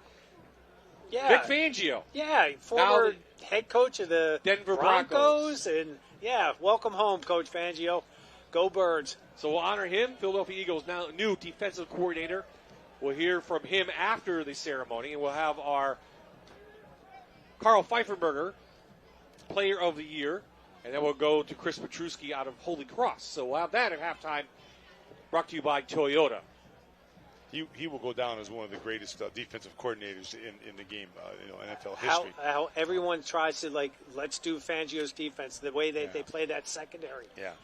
3-4 zone blitz guy, but he does multiple things. He just knows the game of football, and he does. And obviously, obviously close to me and learned from my father-in-law. Right, that's where his roots are from. His roots are from Coach Hensis. Yes. So he knows sound fundamental football, and he'll do a great job with the Eagles. Although I don't like the Eagles. Go Steelers. That's a Pennsylvania team. I can deal with that. If you told me Dallas, then we were done. Well, never the Cowboys. That's my next team I don't like. The Dallas Cowboys. Oh my God. I root against the Cowboys, the Yankees, and Notre Dame. There's no doubt about that. Ooh, so I'm glad I'm between you two guys for Notre Dame. Petition's kick to Liam Barrett from the 4, call it the 5. Let's see if he has a space. No, good job on special teams. That's Anthony Cura who runs down, makes the tackle right at past the 20-yard line. 2 timeouts left for the city team, trailing by 7 right now. Yeah, plenty of time. I mean, to see what quarterback we'll go with now. Probably not going to go with the trail package. Or they're going with the Dunmore quarterback. Maybe he's a little more familiar with what they're going to call in 2-minute warning plays. Yeah. He'll be more familiar with their coaches want. So that's a pretty good call here. But they got explosive athletes. And this is, obviously can't run maybe what you want to run right now. But they can make plays down the field. Remember, man-to-man, one explosive play, one catch. Liam Barrett on the outside and Ortiz on the other side have speed. Yep. And the one I'm concerned about is Chris Conte, the tight end. He has been silent in the game. This would be a great opportunity. Tight end pop pass for him. They're going to run it inside to Lucas Dumbo, and he's knocked down quickly on the inside. Looks like Robbie Garvey, had the tackle. I think you got to look for Burke or maybe Piga to make a play down the field, right? I don't know if Conte may be down in the middle, but it seems like they're looking towards those two guys. Maybe Burke makes a play.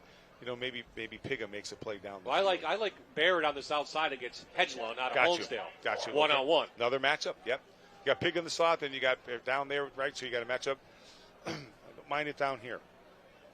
Alverts. He's looking that way. Oh, if he threw it a little bit closer, he might still be running. They're going to be up for an NEPA Builders first down. That should stop the clock past the 30. Did they mark it a first? No, but I don't think. Oh, it's a half-yard short. I think it is. I think they marked it short, so the clock should be running here. Okay. So now you got 3rd and 1, right? Now you run the ball. Maybe you spike it and maybe get into your things. Clock is running. Maybe they decided that they're just going to let this half run out. Well, he still has 2 timeouts, though. So, like we said earlier, it's not going to do you any good. Take your time. Figure out what you want to do. Huddling here, though, is wasting a lot of big time. Well, how much do you practice a 2-minute drill? That's in an the problem. all-star And game? that's again, is the problem, right? You just don't have enough time. Here comes some rush from the outside, Step and they up get in. a hold. Make it. Owen See, is knocked down 2 yards short. Nice play, Matition in there, along with Rupp.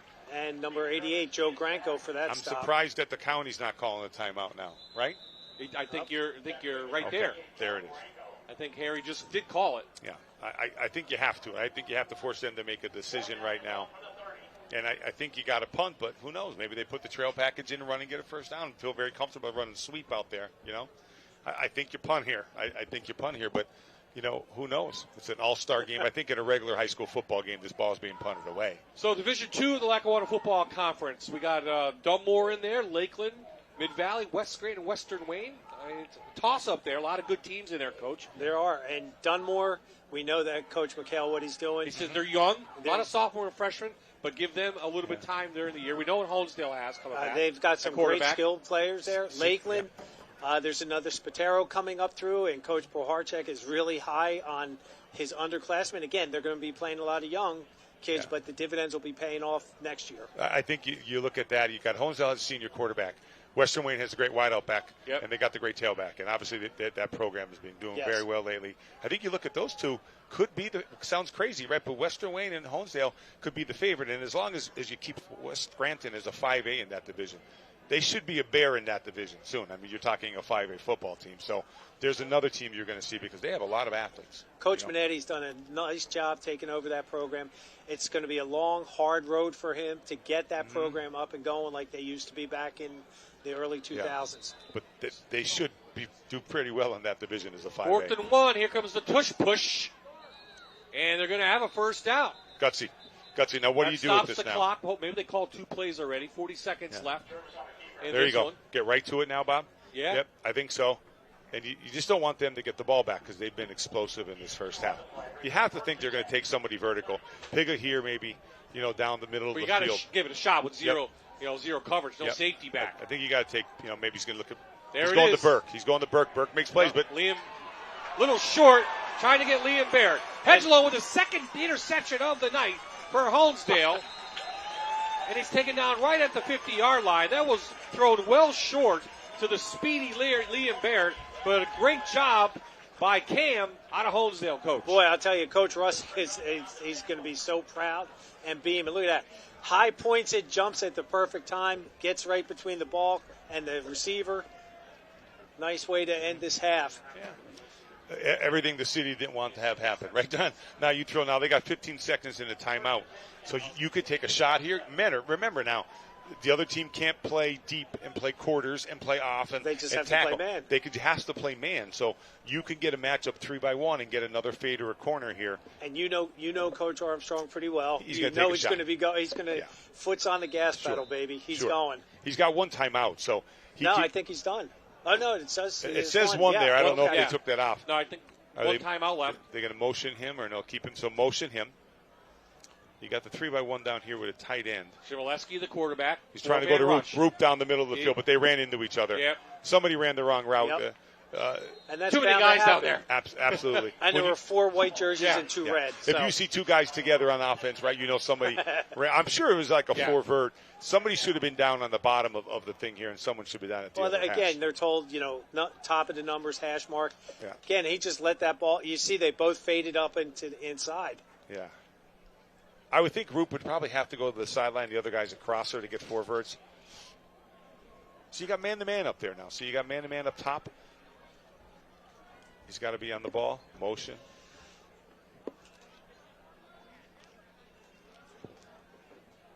Good coverage. Go Nice downfield, ball. double coverage in the Grodak, and it's knocked down by Suma back there and by Noah West. Steps up. Look at that. Wow. Nice drive. Yeah. Holy smokes. Max Schnipp is from prep. He just bench pressed the guy all the way back into quarterback. Strong kid. Wow. Good play by Noah West to be over the top there. Again, right now, you'd play everybody back, right? No problem. But now you got man-to-man. Now, I'd imagine this is going to be 4-vert. You only got 6 seconds. So they've got to play, 7 off? Or? Yeah, they can play off for about 7 yards. See, now you got 4 verts. You got 4 guys up the field. There you go. Wide open receiver, blown coverage. All you got to do is tackle That's him. Ramirez. Just tackle him. Ramirez to the end zone. Touchdown. Wow. County, a North American Warhorse score, and the County tacks on another one. Yeah. That at the end of the half, it could be a backbreaker. Again, he catches. You have guys there to tackle. You got to make a tackle, right? Great play by the quarterback. Just a good ball. I mean, he was wide open. I'm wondering what happened to the secondary coverage there. I don't know where everybody if went. everybody's man-to-man. Yeah. That's a tough play to end the half. That's the momentum taken into a half is tough to overcome. 48-yard strike from Shimoleski to Ramirez. Matition on to give them a 14-point lead, possibly going into the half as we hit the double zeros. So that's a great way to end this 90th annual Dream Game. It's halftime, and the county leads the city 28-14. Thanks, brother.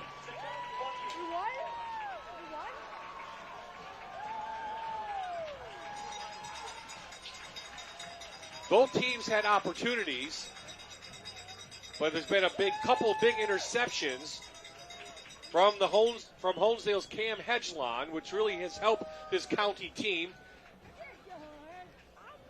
And they've run it down a couple of plays and put it up into the air. Jake Sarwar's trying to grab Coach Kevin McHale, and he's probably going to go back to the drawing board, see what they can draw up. They will get the kickoff to begin the second half because they're down 28-14. Yeah, I mean, he's got to make some changes. He knows Yes, that. yeah. Stop that passing game, but there's not many changes to make defensively. It is what it is. You know what I mean? Let's go down to Jake now so we can get the halftime started. Yeah, absolutely, guys. We're here with Coach McHale from the city team. Coach, I mean, talk to me a little bit right now. The game is still pretty close. It's pretty neck and neck. What's your momentum going into the locker room right now? I mean, what are you trying to kind of, motivate with your guys as you go in? Oh, we got to get a little more of a rhythm going offensively. The past two drives there weren't so well, and then give a big play at the end there, so that wasn't a good thing. Got to get those things corrected. Quarterback runs by Jordan from Mid-Valley, that's their best player right now. That's what they're making their money on right now. Sure. And Coach, I mean, you played in this game at one point yourself too. How does it feel to be back on the field and having a different role at this point? Great, feels great. We have a great group of kids from the city, so really happy to coach them the past 10 days and see those kids gel is a really cool thing. Awesome. Well, Coach, thank you so much. Bob and Jan, back up to you guys in the booth. Okay, we'll head into the halftime. County leads the city 28-14. Plenty of football to be played. When we come back, we'll have the Scranton Lions Club halftime show after this.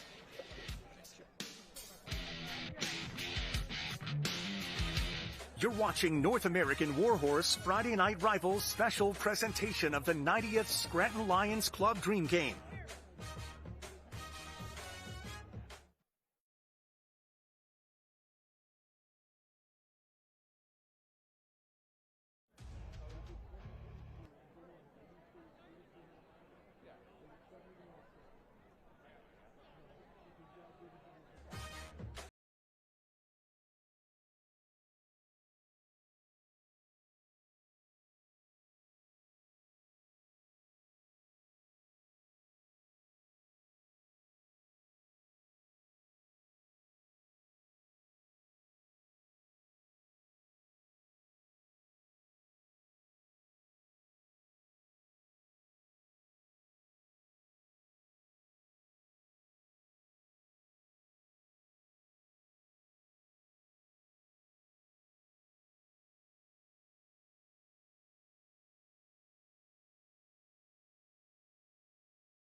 The city opens the second half with a nice long drive. They're within 7 now, trailing the county 28-21. The pass interference is assessed on the kickoff. Brady Mapes kicks it from inside county territory, and it will be a touchback for the county. Coach Jervis, what does the city have to do on defense to stop this county team now? Well, I guess, like I said, I think what I've been most impressed about is, and I would say I thought the linebacker play from the county's been very good too. The boy from Del Val, the boy from Old Forge are playing well in there. But now offensively, I do think up front they've done a good job. Some of the linemen, because I think the linemen from the city are very, very good sized kids. And I think, I think that's been probably one of the biggest surprises for me, and I think they've done a pretty good job up front in the county. So now in a game like this, when the boys aren't necessarily in game shape, they haven't been playing all season or all summer preparing for something like this, it'll be neat. What really comes down to is really the game time conditioning, like who's going to be able to keep the ball moving in the fourth quarter here, second half as we go on. Western Wayne's Frankie Lejean will be the starting quarterback here in the third quarter. Number 3. He looks downfield, can't find anybody. Still looking. Gets nailed by Schnippes. No flag. What a hit by number 34, Max Schnippes on Lejean. And no gain on the play. Well, they called a penalty for something less than that earlier but here we go. He's just doing a great job scrambling, but you know what? That was a clean hit because he actually made contact with the ball. Yeah, Max Schnippes, 6'1", 250 out of Scranton Prep. Looking for a school to wrestle at. Very good wrestler for the Cavaliers. Was injured a little bit in his career with Scranton Prep. Secondary coverage by the city was real nice on that. That's why there was nowhere for LaShawn to throw that ball. And he is definitely an athlete, boy. The quarterback from Western Wayne, Frankie LaShawn, good feet. Definitely a good scrambler. Now that's one little counter play that I have some success with. And I think they're trying to, kind of bait one side upfield a little bit and kind of, wrap underneath for that play side inside linebacker. Let's go down to Jake now with a special guest. Jake? Yeah, guys, this is Robbie Nolan from Valley View. Robbie, you and I were just talking. You said this is your last football game. I mean, talk to me. What are the emotions going through your head right now? Yeah, it's sad for sure, but I'm glad that I'm having fun with a bunch of people from all around the area. It's great to be playing with these guys that I've never even played before, and it's been a great last experience for me. Talk to me about that a little, too. Was that more of a learning curve or a learning experience in the last 10 days, with different play calls and trying to learn how everyone likes to do certain things or how they run certain routes? Yeah, for sure. But we got it down pretty fast. We all clicked, I feel like instantly, and, we've been having a lot of fun. Yeah. We were just mentioning before, too, Coach Fangio is here. How does it feel? I mean, one of your last football games you were playing, an NFL coach who used to be a head coach, who's a defensive coordinator, has worked for 10 different teams, is here watching you play right now. Yeah, that still, blows my mind that he's here. And it's awesome to be in this dream game, especially since he's here. So Robbie, what's next for you, bud? I'm going to East Stroudsburg University for biology. Just going to focus on my academics and hopefully succeed in life. And you said you wanted to be a PA with that, right? Yeah. So Robbie wants to be a physician assistant, so you never know. You see him now, he's playing in the dream game. He might be in your healthcare provider system at one point in time, too. Bob, guys, back up to you in the booth. Book an appointment now. That's right. Good for him. Very well-spoken young man there. A lot of Valley View players on this roster, Coach. We see Valley View about once every year, and every year they just seem to reload. Oh, yeah, no doubt about it. But, a lot of good players in there for Valley View, especially on this offensive line up front. So on third down, a big play now by the city could get the ball back. LaShawn down to the field. Flag comes in. Nice catch out there by Ramirez. Yes. Yeah, the boy from Del Val. He's had a heck of a night so far. Mm-hmm. He really has 2 touchdowns. And you see big number 50, Jerry Wasilchek on there, looking like Jason Kelsey, pulling it from the center position. Let's see what the flag is, though. Brian Finnegan, our referee here tonight. You mentioned Jerry Wasilchek, boy. That's definitely a football name. His grandfather. Valley View, yeah. Lakeland. Jeff, and did wonderful things at Trail and Lakeland, and Scott doing a great job here now with this program. Defense number 11. That penalty is declined. First down. So the Iron Buick GMC first down will hold. So County continues this drive. now up 7 here midway through the third quarter. Steve Jervis, Lackawanna Trail coach, joins us in the booth for the third quarter, along with Jan Sijak, my partner for the last, 6-7 years? Starting number 7. Yes, sir. Is it 7-year itch coming? So we'll have to see. Joe Granko from Old Forge hit right at the line of scrimmage. Nick Donvito, what a play from him, and what a career for Nick Donvito from Dunmore. Nice job. 300 total tackles, 45 for a loss. Headed to Wilkes University, and boy, Wilkes turns out some pretty good linebackers. They really do. Well, when Coach Sheptock, he was phenomenal at Bloomsburg, and when he went to Wilkes as the head defense coordinator, then the head coach, that was his trademark, is to make sure he's got some bad, I won't use the word, linebackers in there. They just know how to play, and they play tough.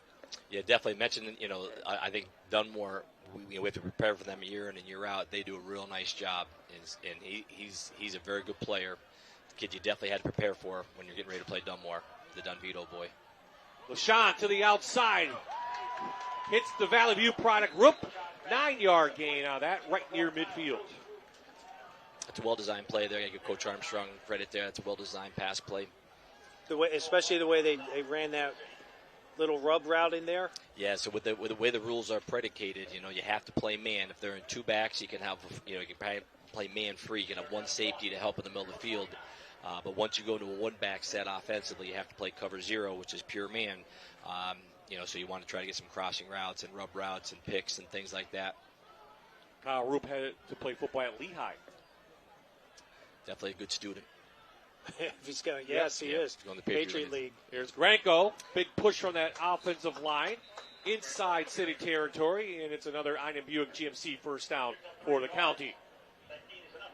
Boy, if I said to you, Coach Armstrong's going to be running the ball a lot, what would your thoughts be? Well, I'll tell you, and obviously, we have to prepare for Riverside year in year out. They do a good job. Their offensive line is very well coached. Their defensive line is very well coached. So I'm not, a lot of times, you hear about the passing and some of the stats, but I think they do a good job up front. And Reese Gott's a heck of a ball player too. He's made some real nice plays tonight. Little bunch set here. Sean, little fake. Oh, he's got Granko wide open down midfield, but he comes back and hits, I believe that's number 11 from Valley View. Christopher Zapkoff, his first catch of the night. That might be the first cramp. Yep. Right. Got a cramp over there from, look, that might be Piga, number 2. Yes. He's been playing both ways tonight. Look, nice pass, though, from LaShawn. Well, they sent Gahan or Rupp in motion there, brings the linebacker over, which I thought was kind of interesting, bringing it over to where the receiver is. But I guess he got washed out. The linebacker got washed in that. But Granko, did you see Granko just take off down midfield? Off. No one picked him up. Might come back to that play later on if you saw that. Yeah, definitely. No matter what. I think one other thing in man-to-man, too, is if you can do a lot more, with the backfield motion, sometimes the linebackers are the ones that have to. Okay, Jake, found some kids just hanging out. Jake, huh? Yeah, absolutely. I'm here with Carter and his friends. Carter, first and foremost, talk to me a little bit. You're at the Dream Game. How you feeling tonight? I feel great, solid night to be out, nice and warm. Yeah. You guys were mentioning to me that you all play at your respective schools, so where are you from? Dunmore. So, and what about you guys? Scranton. Scranton. Dunmore. Scranton Prep. Scranton Prep. Scranton Prep, Dunmore, all of you guys together. So I feel like you're rooting for the city team tonight? Of course. Yeah. And you also said you have siblings, you have friends out there. How cool is it to see them to be able to play, to know that they're out here on the field? It's great. I feel like they're all, doing better than, what it was expected. They're keeping up. It's a great game. I feel like it's great to watch. Yeah, awesome. Well, guys, can you guys get loud for me? Yeah! Guys, back up to you in the booth. So not only are the parents here, it's a big night for the kids as well. There's thousands of students here, and as you can tell, a lot of schools represented from these kids, and it's a beautiful night. I'll get out of the house a little bit. I think Dream Time, the Dream Game time too it's kind of fun for all the fans. It's kind of like the kickoff. You see the kids in the pads again, and starting. The season is right around the corner. It's an exciting time for the players coming back. The parents, the coaches. So speaking of coming back, how about we take a look at your division, and you can break down your team this year and what you expect from the Lackawanna Football Conference Division III this year. Yeah, I think Carbondale had a lot of kids coming back. The season went on. I think Coach Archer's doing a great job up there. They improved a ton. In Holy Cross, every year in and year out, they're competitive. They do a good job with their schemes. Obviously, I think we obviously lost some good players. There's 6 of them playing here tonight. In Old Forge, they're well coached. Always, that's probably one of the teams that we play, at least once, a lot of times twice, year in and year out.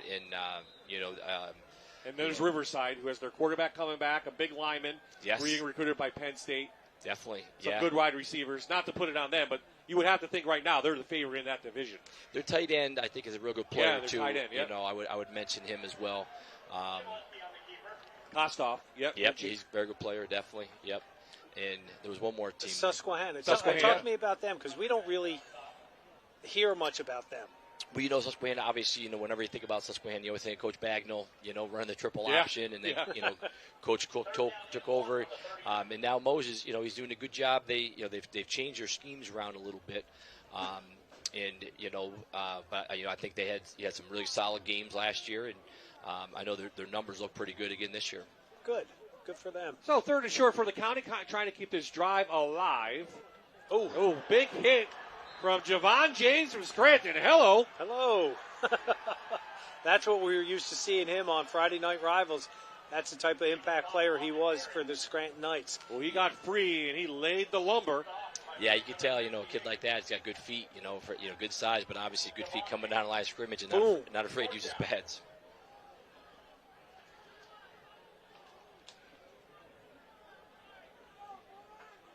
Who was Cottle from Riverside, who had the ball, number 13. He's probably remember going, that. Well, I think that's that same kind of little inside counter type of play they're running there. They're kind of wrapping, and they've had some good success with it. So maybe the city defense was listening to Coach Fangio talking about it. They're a little excited up there. But I want to say thank you guys so much for having me on, too. Appreciate that, guys. Coach Jervis, a pleasure seeing you again, my friend. Good luck this season. Yep. Great seeing you, Jan. Great seeing you, Bob. Yep. Thank you so much, guys. Timeout on the field, 2:39 remaining. We'll stay right here. You saw Daniel Piga come up, definitely cramping Coach Seachak. And that was the first one of the night. Yeah. So that means the kids have been hydrating, the kids are in shape, and, he's been going both ways. I think he was actually on special teams, too, on kickoff return. Well, the dream game here, just 5 weeks away from opening kickoff for the 2024 high school football season. But Jan and I will be back with this great Friday Night Rivals crew who has won another PAB the past year. And here is our schedule, the upcoming, the main announcement. We will be in Dallas on Friday, August 23rd. 2 teams that went to the state championships back-to-back years, Jersey Shore and Dallas. Of course, Dallas lost. Both teams lost in the championships. Then we'll head to Stroudsburg to check out the Mounties. We haven't been down there in a long time. And they'll the play Wolfpack. Wilkes-Barre. Yes. And we'll have Riverside, the aforementioned, against a very good Lakeland team. And then we'll be back right here in this booth to check out Abington Heights and Valley View. Friday the 13th. On Friday the 13th. That's just part of our schedule here on MyTV WQMY. We have a full schedule for you. 10 regular season games, 2 playoffs. Gahan gets it down the hole. He pulls it in. He makes a move, and he's taken down by Don Vito. But he's cramping. Yeah, big gain down to the 15-yard line. And he comes up, as Coach said, with the cramp as well. As the humidity, you can feel it in the air a little bit here, and we'll have to take a timeout. But what a play drawn up again by Coach Harry Armstrong.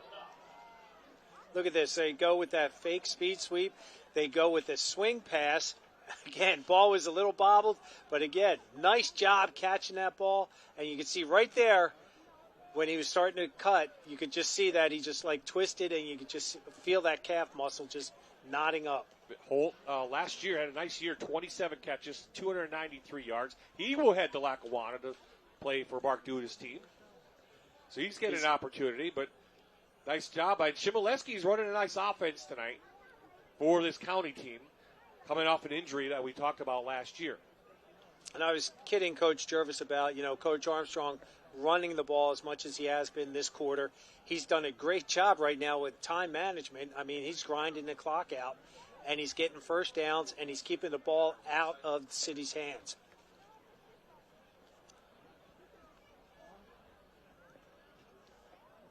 You know, one thing we usually talk about, or I talk about, is those trainers on the sidelines for both schools right now, or both teams. They keep these kids, they're on guard 24/7. They're just trying to make sure these kids are healthy and safe, and you can see them just stretching that calf muscle out right now. Well, 2 players from the county were unable to attend tonight's game. Well, let's talk about them. Sure. Casey O'Brien from Riverside headed to Bloomsburg to play baseball. He was unable to make it after they shifted.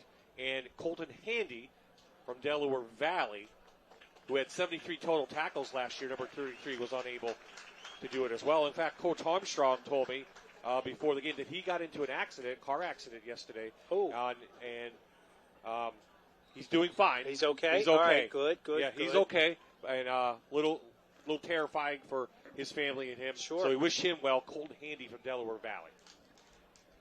Okay, so after the injury timeout, Chmielewski leading this county team down, trying to respond to City, who scored a touchdown. Reese Gahan, tough running on the inside. Bunch of Dunmore Bucks there. Conte there, as well as Dominic DeSando. There's a white curtain of City defenders there on that. Again, they're trying to establish that cutback. It looks like they're going to run speed sweep, but then the running back cuts back up inside. And what that's telling me is, as former coach, is that you've got so much faith in that offensive line to maintain their blocks for that 3 seconds to allow that running back to get up in there. So the county inside the Santarelli and Sons Oil red zone, trying to put another score on the board, up 7. Chmielewski pulls it in, tries to pick up a block. Almost a shoestring tackle. DeSando finally catches up to him, but he's going to be close to an Ina GMC first down. If we can get the replay on that, you're going to watch Dominic DeSando. Thank you, guys. Great job. That's why they're the best in the biz. Watch this, how he comes across right now, number 9, and watch his right arm with the tomahawk, trying to get that ball out. That's what we call turnover circuit right there. That's great coaching by Coach McHale and his staff at Dunmore.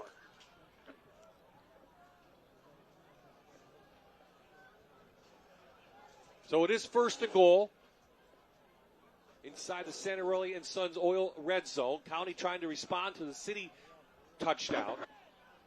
Just 2 drives, 2 possessions in this half, 1 for each team. Can the County put up another touchdown? Chmielewski close, pushing, and they're going to say he's down at the 1. Chmielewski already has 2 touchdowns tonight. He does, and you can see why. And now, I don't know. I think he has to come out for a play because his helmet came off. Yeah. He's just like a man possessed right now. Watch this. He gets inside, makes contact, keeps the legs driving. He's got his teammates pushing, but the City defense denied him. This is the 12th play of the drive. Again, as the City marched down 77 yards themselves, and we have a timeout down on the field. And Kyle Rupp right now, number 4 from Valley View, is coming up with a cramp. He's being helped off by number 11. I think that's Safkoff is helping his teammate make sure he gets to the sideline. Now it's going to be the end of the quarter. So when we come back, the County will have the ball, trying to extend their lead here in the 90th annual Scranton Lions Club Dream Game.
We are back to a crowded John Henses Veterans Memorial Stadium in Peckville. The county leads the city 28-21. The fourth quarter just about to get underway. Bye-bye, Jan Cechek in the booth. We're joined tonight by Greg Dolan, former North Pocono coach, and Steve Jervis, who wanted to go watch his son play more, so he's gone back to the city side from Lackawanna Trail. But we're happy to have those two guests here with us in the booth. But we'll take you the rest of the way as we start the fourth quarter. City with a big drive, county countering. So back and forth they go. And right now, Bob, the key, as I mentioned before, is the time of possession right now that the county has done with that third quarter. City came out, scored, and then they just took the ball the rest of the quarter, and they punched it in. Now we're lining up for that PAT. Oh, excuse me. No, it's I'm second jumping, down. Yeah, I'm jumping the gun. You and the producer like jumping ahead. They didn't score he's yet. Talking, he's in my head. Reese Gahan takes the Wildcat, and he does convert that into a score. So it's a 13-play drive going 80 yards, and the county adds on to their total today in total yards. Nice job with that Wildcat formation. And, you know, Reese Gahan, we've mentioned him, and we've given him the accolades he deserves because he's just a hard-working young man, and you can see how tough he is of a football player. So the county has 337 total yards, 22 carries for 163 on the ground, 173 through the air. So nice balance from this county team. As Petition comes on for the PAT. Well, the city has a lot to cheer about as well. Hopefully they can get back into it, Jake, and leading the cheers will be the cheerleaders from the Dunmore Bucks. Yeah, Bob, that's right. We're here with the city team cheerleaders again from Dunmore. I'm here with Bella, their captain. Bella, talk to me a little bit. The energy tonight, being here, it's such a close game. How are you feeling? We are feeling great. We're so excited to be here and be a part of this tradition and support our school along with others, and we're just happy to be here with this tradition. Absolutely. And this also kind of gives you ladies a start, you know, to kind of practice, get ready for your season, right? Yes, definitely gets team bonding up and has us practicing earlier together. Absolutely. All right, you ladies ready? Yeah! Let's go! Back to you in the booth! Way to go, Jake. I can't hear a thing. I'm going to wake up in the middle of the night hearing that. I'm telling you right now, Jan, I am going to wake up in the middle of the night listening to Jake Sarwar in my ear. Petition has it teed up. City needs to get back in this one pretty quickly, but their passing stats are just not impressive tonight, Coach. 2 of 6 or 32 yards. I mean, again, a wing T dominated offense really won't pass the ball a whole lot. I mean, they'll have a waggle in there and a screen, but in an all-star game, you've got all-star calibers. Open it up, especially the way that the rules are set up. Liam Baird taken down by Robbie Garvey on that one. So City will start trailing by 2 touchdowns. Here's the return from Liam Barrett. He's got great vision and more importantly, great speed. We've seen him throughout his career, how he's progressed and how he's matured as a football player, and it's just really neat to see the spark he brings to the city team. Stephen Jervis now from Lackawanna Trail going to quarterback this city team, who's carried the ball 33 times tonight for 209 yards, So they'll get it to Gumbo, their leading rusher, and he gets outside with a nice tackle by the All-State linebacker, Kalistnik. Yeah, we talked about him. He's our spotlight player. He does a great job. One of the things that Coach Olsemer said was that how aggressive this young man is, and what Coach Sealer, who's the linebacker coach at Old Dominion, said was he likes how he flows so fast and is aggressive. Okay, we have a flag down. It's going to be a call. This is going to be a call from the booth. This is the rule. Defense. This is an interpretation of the. You see Harry Armstrong talking to the guy down on the field. This is what he did. This is what he didn't do. So Harry's going to argue the call. Well, Coach is always going to argue. He's on defense, so whatever it was might have been a wrong formation, blitz, or something like that. Yeah.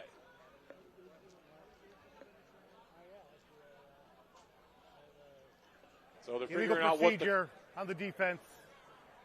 That penalty is 5 yards from the previous spot. Replay first down. So there you go, against the county. Hey, the rules are the rules. We have people to interpret it. How they interpret it, that's up to them. And I mean, right now it's the coaches from Abington, and it's a thankless job. They're just trying to make sure that there's no blitzing going on and there's nothing illegal that's giving the team an advantage. They try to go back to the ground, does the city team. Again, not a lot of time. They're going to have to put it in the air eventually. Try to get somebody open on this wide receiver set. Just 2 yards on that. I mean, right now, if Lackawanna Trails offense, the wing T, if they were up, this would be perfect because it's a grinded-out type of offense, and you're just going to take time off of the clock. But they're down by 14. They need to move the ball and score quickly. Back into that wing T. Look, here's the play action. They're going to try to go long. They have Ortiz. Is it long enough? He was hit. That should be a flag, and it is. Pass interference on the defense. The city gets a huge break, and they'll have the ball after a 15-yard gain is marked off. I think we have another cramp going on, but a great job. Ball by Jervis in the air. Again, that would be number 12. That's Shivalewski, and he is probably the MVP of this game so far, you would have to think, from Mid-Valley, but he's coming up with a cramp. He's playing both ways as well. And when you have all-stars in there, I know you want to win this game, but you got all-star caliber kids. Sometimes you just got to let the other kids step up and make the plays. So in high school, just a 15-yard gain is not a spot foul. Again, Bob, I was laughing earlier. They're bringing if you the look mustard right, out? the mustard out. A few years ago, it was what, pickle juice? Now Pickle it's juice, mustard. and we saw did we see mustard at Lakeland? Yes, yeah, Lakeland yes, we did. had the mustard out. So pickle juice was Andy Reid. He did that. Remember? Yeah, he brought with that the birds. Yeah. And there you see some of the mustard being held out. Now, if I see hot dogs and the mustard out there, then we know it's not cramps. No, hey, if there's any mustard left over, we'll take it home. Have a barbecue. There you see Coach Kevin McHale, 6th season, played in this game, coming in 35-21. His team, very good season last year, 12-2. Lost to Southern Columbia in, I believe, the state quarterfinals. They did. They had a good run at the end of the season. Then you run in that buzzsaw called Southern Columbia. And not too many teams have been successful against them. And they will be young, he said, this year, but very talented team. Dunmore always regroups. It just might take a year or two. So Coach Kevin McHale, they were down at team camp today, so he had to drive right back. A lot of teams down at East Stroudsburg today. Oh, that ain't no. Northeast Rehab is proud to be the presenting sponsor for this year's Scranton Lions Club Dream Game. Northeast Rehab is the region's top provider of sports medicine, physical medicine, and rehabilitation and neurology. Northeast Rehab. So there you see Chmielewski walking off gingerly. And City will have the ball now at their own 46-yard line, trailing by 14. Billy Maloney in now as quarterback.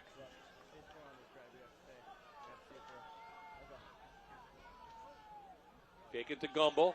Little twist on the outside, going to go long. Trying to hit Ortiz down there. And it's a little bit underthrown. And it's going to go incomplete. Most of the passes we have seen long tonight have been underthrown, and that is tough when you get an all-star game. You just don't get the speed in a lot of practices. And the timing, yeah. I mean, they've had, I think, 6 practices. There's a little contact in there by Reese, but you know what? They're letting them play right now, and it wasn't that flagrant or that much of a difference. These guys with the timing, Bob, like you were saying, timing is everything, and you see that in schools and any team as the season progresses, they get better and better and better. And we always know in football, we always say the biggest jump is from week 1 to week 2. That's when the cobwebs are gone, the nerves are gone, and their kids are used to playing. Flag down. They try to do a little end around with Ortiz from Scranton. 5'9", 150-pounder. Had 5 catches last year for the Knights and 3 touchdowns.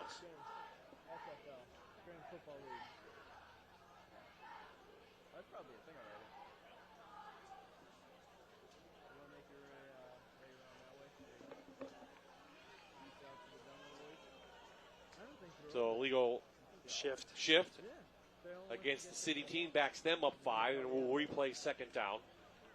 Brian Finnegan with the call. Maloney remains the quarterback. We've also seen Thomas Bowen out of Dunmore and Stephen Jervis out of Lackawanna Trail underneath center.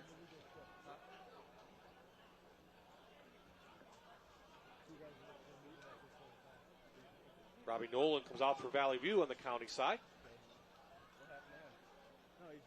Maloney under pressure, going to go long, has Ortiz. Wow. That connection works. We've seen it before, we'll see it again. It's a catch and the ball goes out of bounds, but they are in business for the city team. It is a huge game, and it's an Iron Buick GMC first down. They are inside the Santarelli and Sons Oil red zone. Bob, we just talked about timing and getting together. Look at that ball by Maloney. Perfectly placed, great spiral, gets down. Oh, nice job with the punch out there. Again, that's our guy from Honesdale. Hedgelone. Gosh, he's having a great game. He is, but it is first and goal for Scranton trying to cut into this county lead. Well, that pass play were same team, so they kind of knew each other. That's that timing we talked about. Delay a game or timeout? Yeah. No, I don't think it was delay a game. Oh, it was. Was delay a game? I thought they got the play in pretty quick. I thought they did too. So I'll back up the city now, 5 yards. Under 10 to play here in the 90th annual Scranton Lions Club Dream Game. We're tied at 42 and 42. 4 ties overall in this series. And they didn't play it again. Remember, they didn't play it in 2020 because of COVID.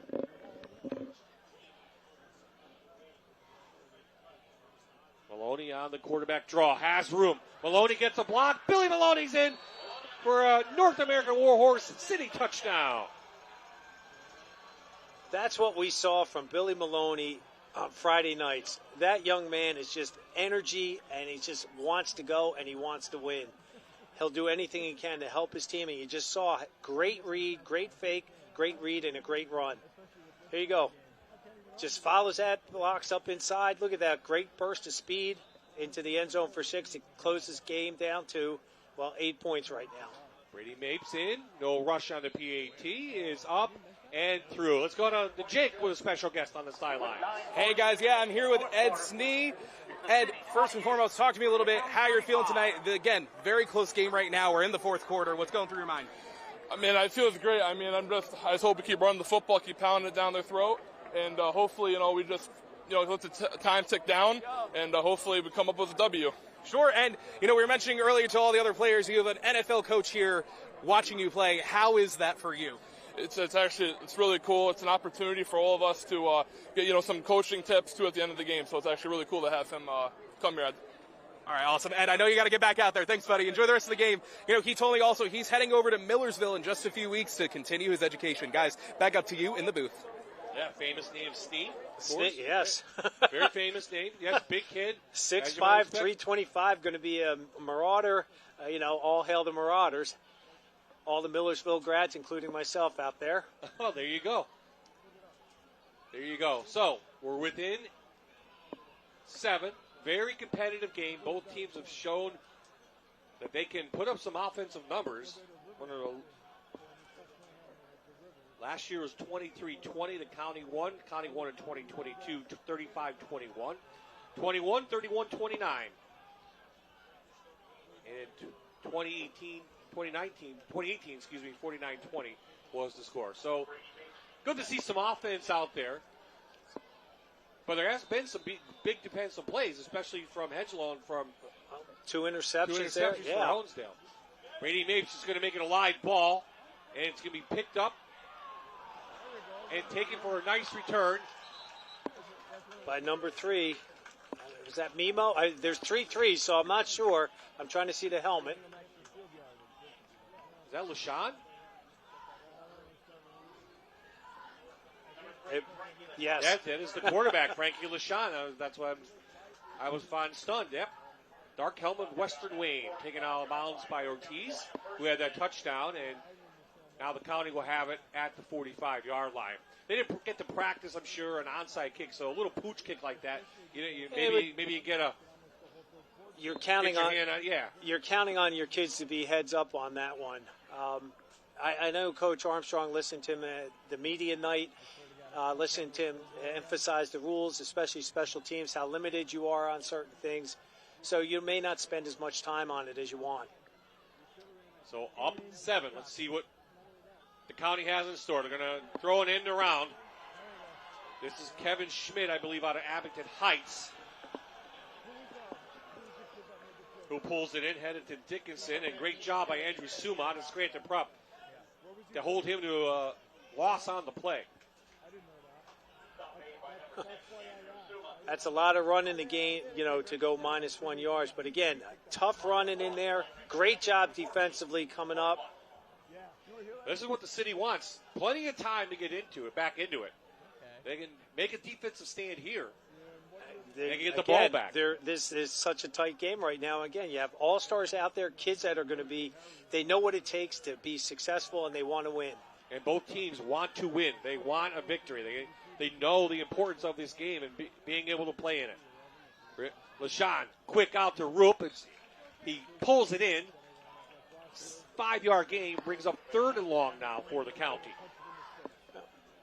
Makes that a little bit more manageable. 3rd and 10, 3rd and 9 right now. You'll see this. He had them beat. They were playing such tough defense on there that when he was riding them, I didn't think he was going to get free, and he did. He did a nice job getting away the separation from the linebacker. Let's see what Harry Armstrong has drawn up for 3rd and 9. His team up here under 9 minutes to play in this Dream game.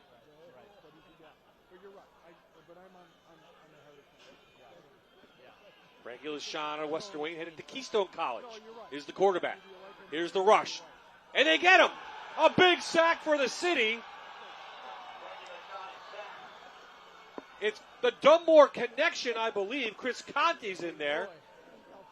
And was it Doherty? 65? There's 7. I'm trying to get numbers Chris on that. Conte was definitely in there. Yeah, Conte definitely was in there, number 7. Was it Nate Ruther, number 59? Well, Conte, 6'4", 265. Oh, it's Nate Ruther. Nate Ruther, who started on offense, number 59, along with his teammate, Conte, come up with a big play on defense and forced the County to punt for the first time tonight. So great defensive stand by the city. Flag down, delay of game. Delay of game. Now let's see if they punt it to Liam Barry. He scored a couple touchdowns. Delay of game. Offense. 5-yard penalty. In his career at Scranton Prep. Also back there, Riley Moore from North Pocono. 2 speedsters. It was so nice. I took my time. And there's no rush, so you can get back and set up you can get a pretty nice return. All you got to do is just wall them off. Just get yourself, again, in between the returner and the defender. That's all you're asking those guys to do, the linebackers. Krodak, a nice low kick, going to take a bounce. And a good County roll, and they'll let it roll and roll and roll. The city will have it inside the 20 at the 18-yard line. So good kick by Ethan Krodak out of Western Wayne. Of course, his father was the new head coach last year for the Wildcats and will remain this year. He did a nice job taking over for Randy Wolf, who is now an assistant. There you see Michael Perry against the offensive coordinator from Dunmore. Of course, played at Bryant College. As running back, one of the best running backs ever to come out of the area from the Dunmore Bucks. Let's see what he has drawn up now. Who's he sending out as quarterback? Is he sending his own quarterback, or is it Billy Maloney? Nope, he's going to run the Lackawanna Trail package. And this will be Stephen Jervis. So Wing T is coming your way. And Coach Jervis was saying he would love to see a fourth quarter where you have a running game going, and that's what this is. And they did. Hunter Patterson from Lackawanna Trail running that little trap play for the city. Patterson, in his career, 2,000 yards, 27 touchdowns, and 4 times he went over 100 yards in a very good offense for the Lions over the last few years. So they're going to keep it on the ground. See if they can break a big one.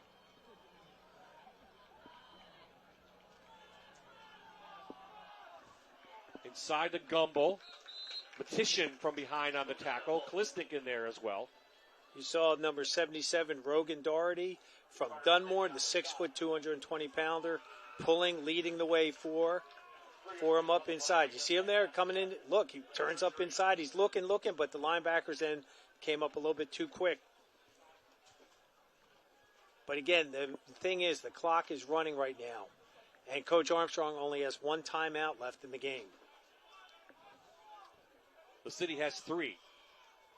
Back to Gumble, trying to get a opportunity. It's going to bring up 3rd down and long. Let's go down to Jake. He's in the stands. Found some fans, Jake, huh? Yeah, guys, I'm back in the stands with my buddy Miles here and all of his friends here from Abington Heights. Miles, talk to me a little bit. I mean, again, the game is neck and neck. What have you been experiencing while you're sitting up here? I mean, you have a great vantage point from where we are, too.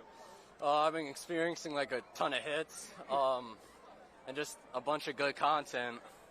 Yeah, you were telling me before you're going into senior year right now. Yeah. You are one of the football players yourself, too. I mean, what does it mean to support, your brothers out there who are still trying to win this for the county here? I mean, it feels good to see them playing and just watching them play. Yeah. Is there any aspiration for you to want to be down there maybe this time next year? Yeah, they're kind of motivating me to do it. Yeah, absolutely. All right. Before I throw it back, though, I got to do my favorite part of this whole thing. Abington Heights, let's get loud! Back to you guys in the studio. Jake's having too much fun here. He is. Good for him. I love it. 4th and 1. Jervis put a knee down, but did he get a first down? Oh, it's going to be close, John. I'll really tell you, close. both sideline officials are past the 40-yard line. The marker is right at the 40. And he's past the 40, and that's a first down for the city. And a big round of applause from the opposite sidelines. And it's an Iron Buick GMC first down. And you'll see he does. Let's see. He gets in there. Yeah, he's definitely over. Yeah, his knee's already past the 40. And the play right before that, he did a quarterback keep. He did what we call the whirly bird. He steps out to his right, and then he spins and goes right back up into the gut. Well, this is where the defense gets real tired, Jan. And to see what the city can take advantage of it. They're still in this Lackawanna Trail Lions package. And the inside handoff to Piga. After a cramp, he's back in. Gains about 4. So good to see Piga back. Again, this is just the trap up inside. Again, you'll see number 77's the pulling guard. Rogan Doherty doing a nice job from Dunmore. Cura out of Abington Heights with the tackle. Let's see if they fake it and go pass play at some point out of this package. Down by 7, under 4 to play. Petition met Gumble in the backfield. Gumble rolls over Grodak. I hope he's okay. Couple yards on that one, but Petition couldn't get him back in the backfield. Boy, I'll tell you, the buck sweep on this play, and it was almost dropped for a loss. Just a missed tackle, and we know that Lucas Gumble is just a stud. Look at this. Right there. 1 miss, 2 misses. You can't hit this guy up high and expect to take him down. 2,984 yards in his career on the ground and 48 touchdowns. 8 times he went over 100 yards for Lackawanna Trail. Coach has got, that's a tall order to replace. Billy Maloney now in. They go to the Scranton High package. They'll end a double reverse. Liam Baird. Can he get to the outside? Kalisnik on pursuit. And he picks up an Iron Buick GMC first down inside county territory. Boy, I thought Coach Armstrong picked a flag up, but his play sheet is actually yellow. Here we go. Nice play. What a great little trickification in here going on. And again, great call to a great running back with some speed there. Trickification? Trickification. Folks, look that up. Is that a word? That will not. I'm making it up. It's a full moon tonight, folks. Oh, you are making it up. I don't think that holds up in Scrabble. No, it wouldn't. Okay, City on the move, trying to tie this one up. Maloney has room, has a lot of speed. Kalisnik, Granko. Oh, tiptoe down the sidelines for Billy Maloney, and he's up to the 30-yard line, 16-yard gain. Boy, those defensive ends, they did not do a very good job containing him at all. Let him get to the outside, he's gone. And he just showed it right there. Look at that. And again, nice job. Tiptoe, try. Oh. That's the threat from Billy Maloney. Great athlete. Now Thomas Bowen now comes back in for the Dunbar Buck package.